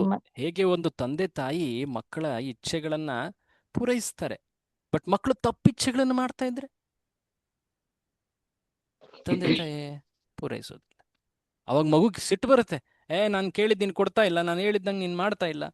ಬಟ್ ಯಾಕೆ ಹಂಗೆ ಮಾಡ್ತಾ ಇದ್ದಾರೆ? ಆ ಮಗುವಿನ ಒಳಿತಿಗೋಸ್ಕರ ಅಲ್ವಾ? ಸೊ ಕೆಲವೊಮ್ಮೆ ಜೀವಿ, ಚೈತನ್ಯ ಚರಿತಾಮೃತದಲ್ಲಿ ಇದ್ರ ವರ್ಣನೆ ಬರ್ತದೆ, ಭಕ್ತಿ ಮಾಡ್ತಾ ಇದ್ದಾನೆ ಬಟ್ ವಿಷಾನು ಕುಡಿಬೇಕು ಅಂತ ಬಯಸ್ತಾನೆ, ಅಂತವನಿಗೆ ನಾನು ವಿಷ ಯಾಕೆ ಕೊಡ್ಲಿ? ದೇವ್ರು ಹೇಳ್ತಾನೆ. ಚೈತನ್ಯ ಚರಿತಾಮೃತದಲ್ಲಿ ವರ್ಣನೆ ಬರುತ್ತೆ, ಭಕ್ತಿ ಬೇಕು ಅಂತ ಹೇಳಿ ಪ್ರಾರ್ಥನೆ ಮಾಡ್ತಾ ಇದ್ದಾನೆ, ಸೈಡಿಗೆ ವಿಷ ಕುಡಿತಾ ಇದ್ದಾನೆ. ವಿಷ ಕುಡಿಯೋದಂದ್ರೆ ಏನು? ವಿಷಯ ಸುಖವನ್ನ ಬಯಸೋದು. ವಿಷಯ ಸುಖ ಏನದು? ವಿಷದಂತೆ. ಸೊ ಹಾಗಿದ್ದಾಗ ನಾನು ಯಾಕೆ ಅವನಿಗೆ ವಿಷ ಕೊಡ್ಲಿ? ದೇವರು ಹೇಳ್ತಾನೆ, ಆಮಿ ವಿಜ್ಞ ಯೈ ಮೂರ್ಖ ವಿಷಯಕ್ಕೇನೋ ದೀಪ, ನಾನು ಯಾಕೆ ವಿಷ ಕೊಡ್ಲಿ ಅವನಿಗೆ? ನಾನು ನನ್ನ ಚರಣಾಮೃತವನ್ನ ನೀಡಿ ಆತನಿಗೆ ವಿಷಯದ ಅಥವಾ ವಿಷದ ಸ್ಮರಣೆಯನ್ನೇ ತೆಗೆದುಹಾಕ್ಬಿಡ್ತೀನಿ. ಬಹಳ ಇಂಟ್ರೆಸ್ಟಿಂಗ್ ಇದೆ ಅಲ್ಲ ಭಗವಂತನ ಕಾರ್ಯಗಳು. ನಾನು ಅವನಿಗೆ ಭಕ್ತಿಯಲ್ಲಿ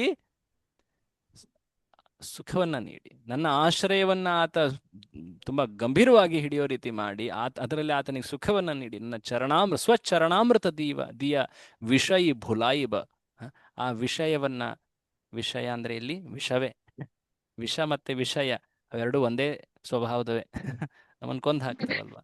ಸೊ ಅದನ್ನ ಮರೆಸ್ಬಿಡ್ತೀನಿ ನಾನು. ವಿಷಯ ಭುಲಾಯಿಬ, ಬಹಳ ಇಂಟ್ರೆಸ್ಟಿಂಗ್ ವರ್ಸ್ ಅದು, ಚೈತನ್ಯ ಚರಿತಾಮೃತದಲ್ಲಿ ಬರುತ್ತೆ. ಸೊ ಭಾಗವತದಲ್ಲೂ ಇದೇ ರೀತಿ ಶ್ಲೋಕ ಇದೆ. ಸ್ವಪಾದ ಮೂಲಂ ಭಜತಃ ಪ್ರಿಯಸ್ಯ ತ್ಯಕ್ತಾನುಭಾವಸ್ಯ ಹರಿಪರೇಶ. ಓಕೆ, ಈತ ನನ್ನ ಭಕ್ತಿಯನ್ನು ನಾನು ಬಹಳ ಗಂಭೀರವಾಗಿ ಮಾಡ್ತಾ ಇದ್ದಾನೆ, ಬಟ್ ಕೆಲವೊಮ್ಮೆ ವಿಕರ್ಮ ಯಚ್ಚೋತ್ಪತಿತಂ ಕಥಂಚಿತ್, ವಿಕರ್ಮವನ್ನ ಮಾಡಿಬಿಟ್ಟ. ಆತ ವಿಕರ್ಮ ಮಾಡಿಬಿಟ್ಟ. ಯಾರು? ಭಕ್ತ. ಭಕ್ತ. ಧುನೋತಿ ಸರ್ವಂ ಹೃದಯ ಸನ್ನಿವಿಷ್ಟ. ತೊಳಿತೀನಿ ಆತನನ್ನ ನಾನು ತೊಳಿತೀನಿ. ಧುನೋತಿ, ಬಟ್ಟೆ ತೊಳೆಯೋ ರೀತಿ ನಾನು ಆತನ ಚಿತ್ತವನ್ನು ತೊಳಿತೀನಿ. ಯಾಕಂದ್ರೆ ನಾನು ಆತನ ಹೃದಯದಲ್ಲಿ ಗಟ್ಟಿಯಾಗಿ ಕುತ್ಕೊಂಡಿದ್ದೀನಿ. ಆತ ಕೆಲವೊಮ್ಮೆ ಅಸಹಾಯಕನಾಗಿ ಈ ರೀತಿ ವಿಕರ್ಮ ಮಾಡಿದ್ರು ಕೂಡ ನನ್ನ ನನ್ನ ನನ್ನ ಪಾದವನ್ನು ಬಯಸ್ತಾ ಇದ್ದಾನೆ. ಸ್ವಪಾದ ಮೂಲಂ ಭಜತಃ ಪ್ರಿಯ, ಬೇರೆ ಎಲ್ಲವನ್ನ ತೊರೆದು ನಾನು ಭಕ್ತಿಯನ್ನು ಮಾಡ್ತಾ ಇದ್ದಾನೆ, ಬಟ್ ಕೆಲವೊಮ್ಮೆ ಅಸಹಾಯಕನಾಗಿ ವಿಕರ್ಮ ಮಾಡಿಬಿಟ್ಟ. ನೋಡಿ, ಅದೇ ವರ್ಣನೆ ಬರ್ತಾ ಇರೋದು. ಭಗವಂತ ಎಷ್ಟು ಕರುಣಾಮಯಿ. ಭಕ್ತನ ಕೆಲವೊಮ್ಮೆ ವಿಕರ್ಮವನ್ನ ಅದರಲ್ಲಿ ಸಿಕ್ಕಾಕೊಂಡ್ರು ಕೂಡ ಭಗವಂತ ಆ ಭಕ್ತನ ಹೃದಯದೊಳಗೆ ದೋಷಗಳನ್ನು ಕಲ್ಮಶಗಳನ್ನು ಸರಿಪಡಿಸುತ್ತಾನೆ. ಭಕ್ತರು ಭಗವಂತನಿಗೆ ತುಂಬಾ ಪ್ರಿಯರಾದ್ದರಿಂದ ಅವನು ಅವರ ಬಗ್ಗೆ ಹೀಗೆ ನಡೆದುಕೊಳ್ತಾನೆ. ಸೊ ಪ್ರಭುಪಾದರು ಮುಂದೆ ಬರುವಂತ ಅಂಶ ಜಸ್ಟ್ ಸಂಕ್ಷೇಪವಾಗಿ ಹೇಳ್ತಾ ಇದ್ದೀನಿ. ಈ ಜಗತ್ನಲ್ಲಿ ತಪ್ಪುಗಳಾಗ್ತವೆ.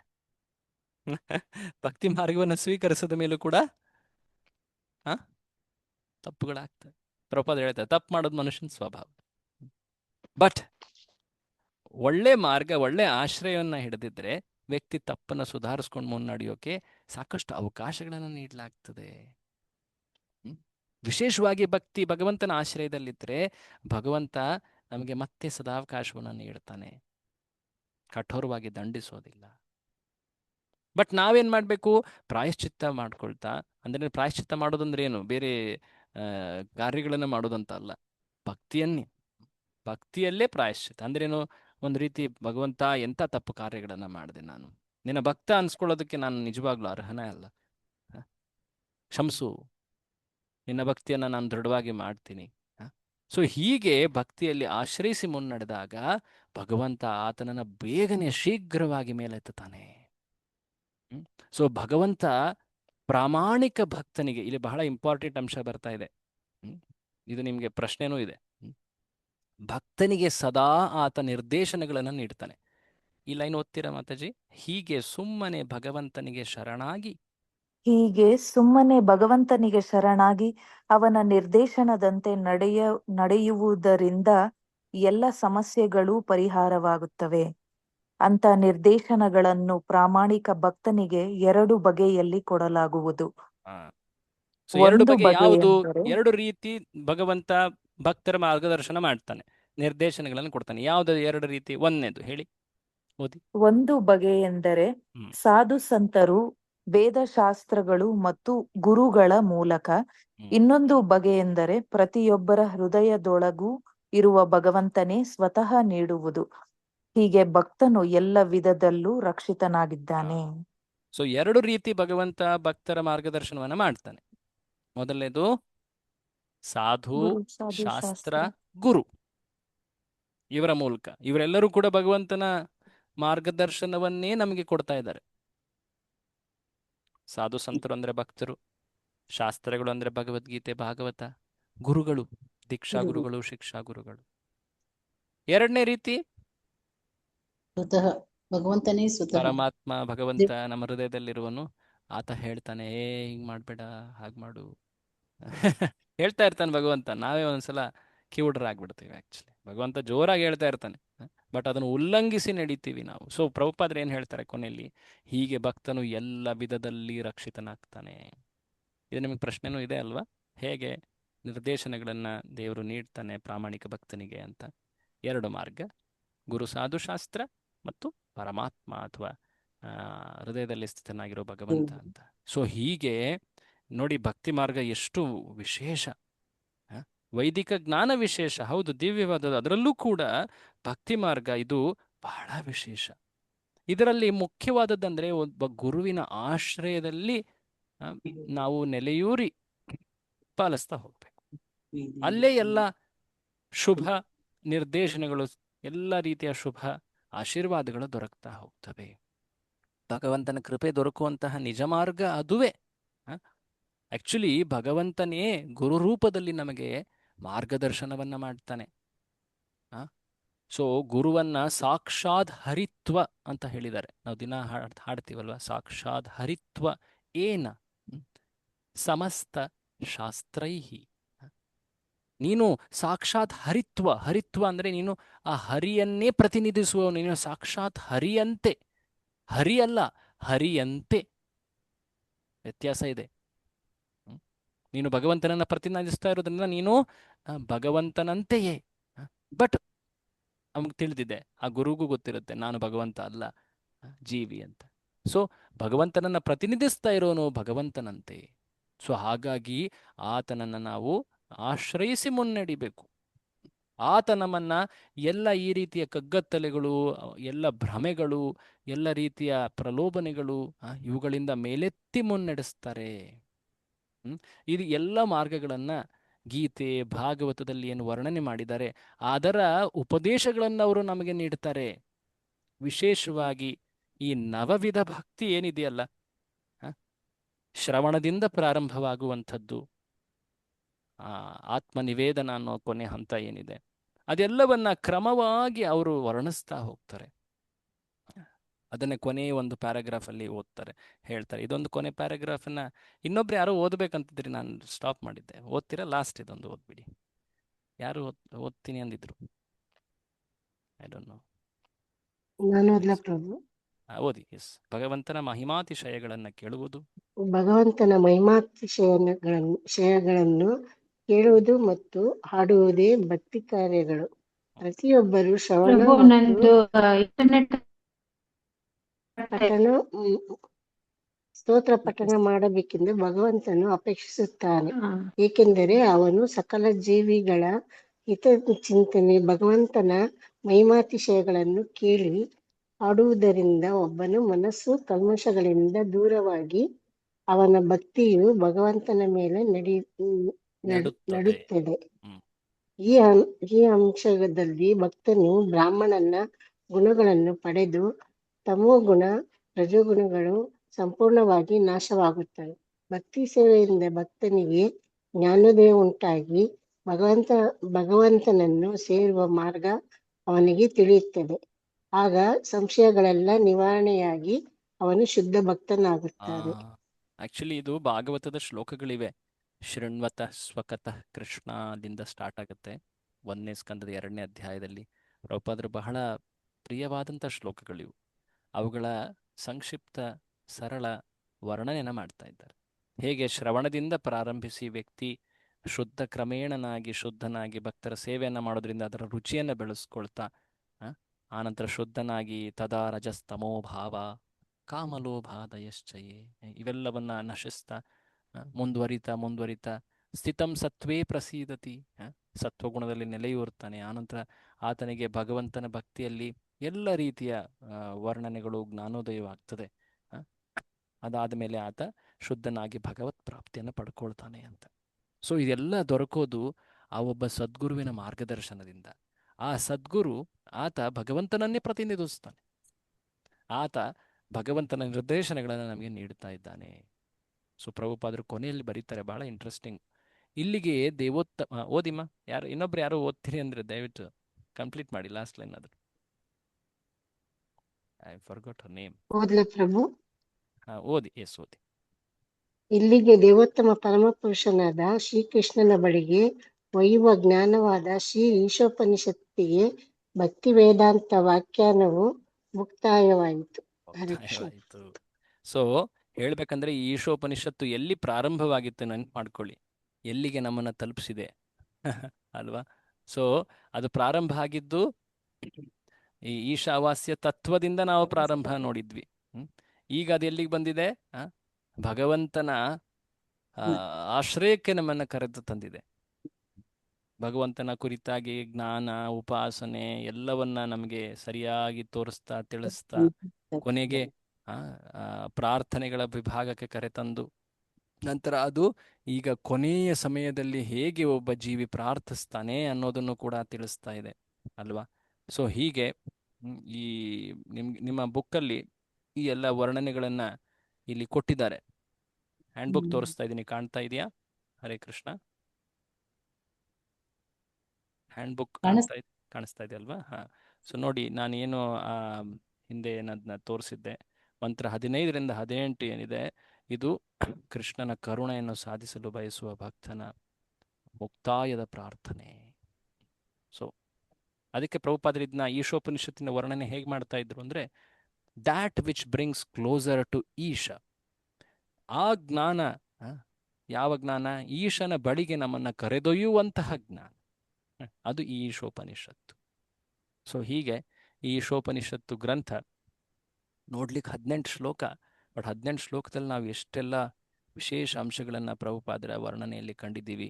ಆ್ಯಕ್ಚುಲಿ ಹೇಳಬೇಕಂದ್ರೆ ಒಂದು ರೀತಿ ಭಕ್ತಿಯ ಪ್ರಾರಂಭಿಕ ಸ್ಥಿತಿಯಿಂದ ವ್ಯಕ್ತಿಯ ಜ್ಞಾನವನ್ನು ಬೆಳೆಸ್ತಾ ಬೆಳೆಸ್ತಾ ವ್ಯಕ್ತಿಯ ಚಿತ್ತವನ್ನು ಭಗವಂತನಲ್ಲಿ ನೆಲೆಯೂರಿಸ್ತಾ ಎಲ್ಲ ರೀತಿಯ ತಪ್ಪು ವರ್ಣನೆಗಳು, ತಪ್ಪು ಮಾರ್ಗಗಳ ಬಗ್ಗೆ ಎಚ್ಚರಿಕೆಯನ್ನು ನೀಡ್ತಾ, ನಮಗೆ ಭಗವಂತನ ಗುಣಗಳನ್ನು ತಿಳಿಸ್ತಾ, ಭಗವಂತನ ಆಶ್ರಯವನ್ನು ನಮಗೆ ನೀಡ್ತಾ ಇದೆ ಈ ಗ್ರಂಥಗಳು. ಆ್ಯಕ್ಚುಲಿ ಭಗವಂತನ ನಿರ್ದೇಶನಗಳು ನೋಡಿದ್ವಲ್ವಾ, 2 ರೀತಿ ಭಗವಂತ ನಮಗೆ ಮಾರ್ಗದರ್ಶನ ಮಾಡ್ತಾನೆ.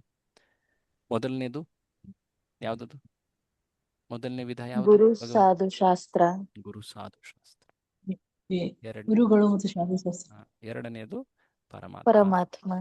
ಸೊ ಶಾಸ್ತ್ರಗಳು ಏನಿವೆ ಅವು ಭಗವಂತನ ವಾಕ್ಯಗಳೇ. ಅವುಗಳನ್ನು ನಾವು ಗುರುಗಳು, ಆಚಾರ್ಯರು ಅವರ ವರ್ಣನೆಗಳಿಂದ ಅವುಗಳ ಅರ್ಥವನ್ನು ನಾವು ತಿಳ್ಕೊಳ್ತೀವಿ. ಸೊ ಹೀಗೆ ಪ್ರಭುಪಾದರು ಎಂಥ ಮಹಾನ್ ಭಕ್ತರು. ಅವರು ನಮಗೆಲ್ಲ ಈ ತುಂಬ ಆನಂದದ ಭಕ್ತಿ ಮಾರ್ಗವನ್ನು ಎಷ್ಟು ಸ್ಪಷ್ಟವಾಗಿ ನಮಗೆ ತಿಳಿಸ್ಕೊಡ್ತಾ ಇದ್ದಾರೆ, ಕ್ರಮಬದ್ಧವಾಗಿ ತಿಳಿಸ್ಕೊಡ್ತಾ ಇದ್ದಾರೆ. ಅಂಥ ಆಚಾರ್ಯರ ಕುರಿತಾಗಿ ನಾವು ಅತ್ಯಂತ ಕೃತಜ್ಞರಾಗಿರಬೇಕು. ಸೊ ಹೀಗೆ ಈ ಈಶೋಪನಿಷತ್ತು ಅಧ್ಯಯನ ಇಲ್ಲಿಗೆ ನಾವು ಒಂದು ರೀತಿ ಕಂಪ್ಲೀಟ್ ಮಾಡಿದ್ವಿ ಅಂತ ಹೇಳಬಹುದು. ಬಟ್ ಆ್ಯಕ್ಚುಲಿ ಹೇಳಬೇಕಂದ್ರೆ ಇದನ್ನು ತಾವು ಖುದ್ದಾಗಿ ಓದ್ತಾ, ಆ ವಿವೇಚನೆಯನ್ನು ಬೆಳೆಸ್ಕೊಳ್ತಾ, ಭಕ್ತರ ಜೊತೆ ಚರ್ಚೆ ಮಾಡ್ತಾ, ಸೊ ಅಫ್ಕೋರ್ಸ್ ಎಕ್ಸಾಮ್ ಏನೋ ಇದೆ, ಆ ಎಕ್ಸಾಮಿಗೋಸ್ಕರ ಅಧ್ಯಯನವನ್ನು ನೆನಪನ್ನು ಇಡಲಿಕ್ಕೆ ನಾವು ಪ್ರಯತ್ನ ಪಡ್ತೀವಿ. ಬಟ್ ಅಷ್ಟೇ ಅಲ್ಲಿದೆ, ಅಷ್ಟಕ್ಕೆ ಸೀಮಿತ ಮಾಡಿದೆ. ಮುಂದೆ ಮತ್ತೆ ಮತ್ತೆ ಓದ್ತಾ ಬೇರೆಯವ್ರಿಗೂ ಇದರ ಬಗ್ಗೆ ಹೇಳ್ತಾ, ಸೊ ನಾವು ಇದರ ಸದಾ ನೆರವನ್ನು ಪಡಿತಾ ಮುನ್ನಡಿಬೋದು. ಸೊ ಈ ಒಂದು ಯೂನಿಟ್ ಈಶೋಪನಿಷತ್, ಇದು ಭಕ್ತಿಶಾಸ್ತ್ರಿ ಕೋರ್ಸ್ನಲ್ಲಿ ಮೊದಲ ಯೂನಿಟ್. ಇದರಲ್ಲಿ ಸಾಕಷ್ಟು ನಮಗೆ ಪ್ರಾರಂಭಿಕ ಹಂತಗಳ ವರ್ಣನೆಯನ್ನು ಹೇಳಲಾಗಿದೆ. ನೆಕ್ಸ್ಟ್ ಟೀಚಿಂಗ್ ಯೂನಿಟನ್ನು ಮಾತಾಜಿ ಅವರು ನಿಮಗೆ ಎಕ್ಸ್ಪ್ಲೇನ್ ಮಾಡ್ತಾರೆ. ನಿಮಗಾಗಲೇ ನಾನು 2ನೇ ಕ್ವಶನ್ ಬಗ್ಗೆನೂ ವರ್ಣನೆ ಮಾಡಿದ್ದೆ. ದಯವಿಟ್ಟು ಅದನ್ನು ಕಂಪ್ಲೀಟ್ ಮಾಡಿ, ಅದನ್ನು ಕಂಪ್ಲೀಟ್ ಮಾಡಿದ್ಮೇಲೆ ಸಬ್ಮಿಟ್ ಮಾಡಿ, ಅದರ ಇವ್ಯಾಲ್ಯೂಯೇಷನನ್ನು ಮಾಡಿ ರಿಸಲ್ಟ್ಸನ್ನು ಕೂಡ ನಿಮಗೆ ಹೇಳಲಾಗುತ್ತೆ. ಎಲ್ಲರೂ ಕೂಡ ಶ್ಲೋಕ ಪರೀಕ್ಷೆ ಕಂಪ್ಲೀಟ್ ಮಾಡಿದ್ದೀರಾ ಅಂದ್ಕೊಳ್ತೀನಿ, ಯಾರೂ ಮಿಸ್ ಆಗಿಲ್ಲ ತಾನೆ? ಸೊ ಈಗ ಉಳಿದಿರೋದು ಕ್ಲೋಸ್ಡ್ ಬುಕ್ ಪರೀಕ್ಷೆ. ಸೊ ಕ್ಲಾಸಸ್ಸನ್ನು ಇಲ್ಲಿ ನಾವು ಒಂದು ರೀತಿ ಮುಕ್ತಾಯ ಮಾಡ್ತಾ ಇದ್ದೀವಿ. ನೀವು ಪರ್ಸ್ನಲ್ ಆಗಿ ಓದ್ತಾ ಇರಿ. ಏನಾದರೂ ಪ್ರಶ್ನೆ ಇದ್ದರೆ ಅಫ್ಕೋರ್ಸ್ ಆಲ್ವೇಸ್ ನೀವು ಕೇಳಬಹುದು. ಮುಂದೆ ಬರುವಂಥ ಶಿಕ್ಷಕರು ಮಾತಾಜಿಯರು ನಿಮಗೆ ಇನ್ನೂ ಹೆಚ್ಚು ಮಾರ್ಗದರ್ಶನ ನೀಡ್ತಾರೆ. ಸೊ ಕ್ಲೋಸ್ಡ್ ಬುಕ್ ಪರೀಕ್ಷೆ ನೆಕ್ಸ್ಟ್ ವಾರದಲ್ಲಿ ಇರ್ತದೆ. ಅಫ್ಕೋರ್ಸ್ ಈ ವೀಕೆಂಡು ಕೆಲ ಭಕ್ತರು ಪಾಣಿಯಾಟಿ ಉತ್ಸವ ಅನೇಕ ಸೇವೆಗಳಲ್ಲಿ ಇರಬಹುದು. ಸೊ ಹಾಗಾಗಿ ಈ ವೀಕೆಂಡ್ ಪೂರ್ತಿ ನೀವು ಓದಿ. ಬಟ್ ನೆಕ್ಸ್ಟ್ ವೀಕಲ್ಲಿ ಯಾವ ಡೇಟ್ ಅನ್ನೋದನ್ನು ಹೇಳ್ತೀವಿ. It could be as early as Tuesday, ಮಂಗಳವಾರ ಅಥವಾ ಬುಧವಾರ ಹಾಗೆ ಇರ್ಬೋದು. ಬಟ್ ಸಾಕಷ್ಟು ರಿವಿಷನ್ ಮಾಡ್ತಾ ಎಲ್ಲವನ್ನ ನಾವು ಕ್ವಶನ್ಸನ್ನು ಕಲಿತಾ ಹೋಗಿರೋದ್ರಿಂದ ಹೆಚ್ಚು ಸಮಯ ನಿಮಗೆ ಬೇಕಾಗಿಲ್ಲ ಅಂದ್ಕೊಳ್ತೀನಿ ನಾನು. ಎಲ್ಲರೂ ಕೂಡ ಅತ್ಯಂತ ಶ್ರದ್ಧೆಯಿಂದ ಉತ್ಸಾಹದಿಂದ ಕಲಿತಾ ಇದ್ದೀರಾ. ನಾಳೆನೇ ಪೇಪರ್ ಕೊಟ್ಟರು ಬರೆದು ಬಿಡ್ತೀರಾ ಅಲ್ವಾ? Hare Krishna. So next time ಇದರ ಡೀಟೇಲ್ಸನ್ನು ನಿಮಗೆ ಮುಂದೆ ಕೋಆರ್ಡಿನೇಟರ್ ಮಾತಾಜಿ ಅವರು ಹೇಳ್ತಾರೆ. ಯಾವಾಗ ಏನು ಪರೀಕ್ಷೆ ಡೀಟೇಲ್ಸ್ ಎಲ್ಲ. ಏನಾದರೂ ಅನೌನ್ಸ್ಮೆಂಟ್ಸ್ ಇದೆಯಾ? ಹರೇ ಕೃಷ್ಣ.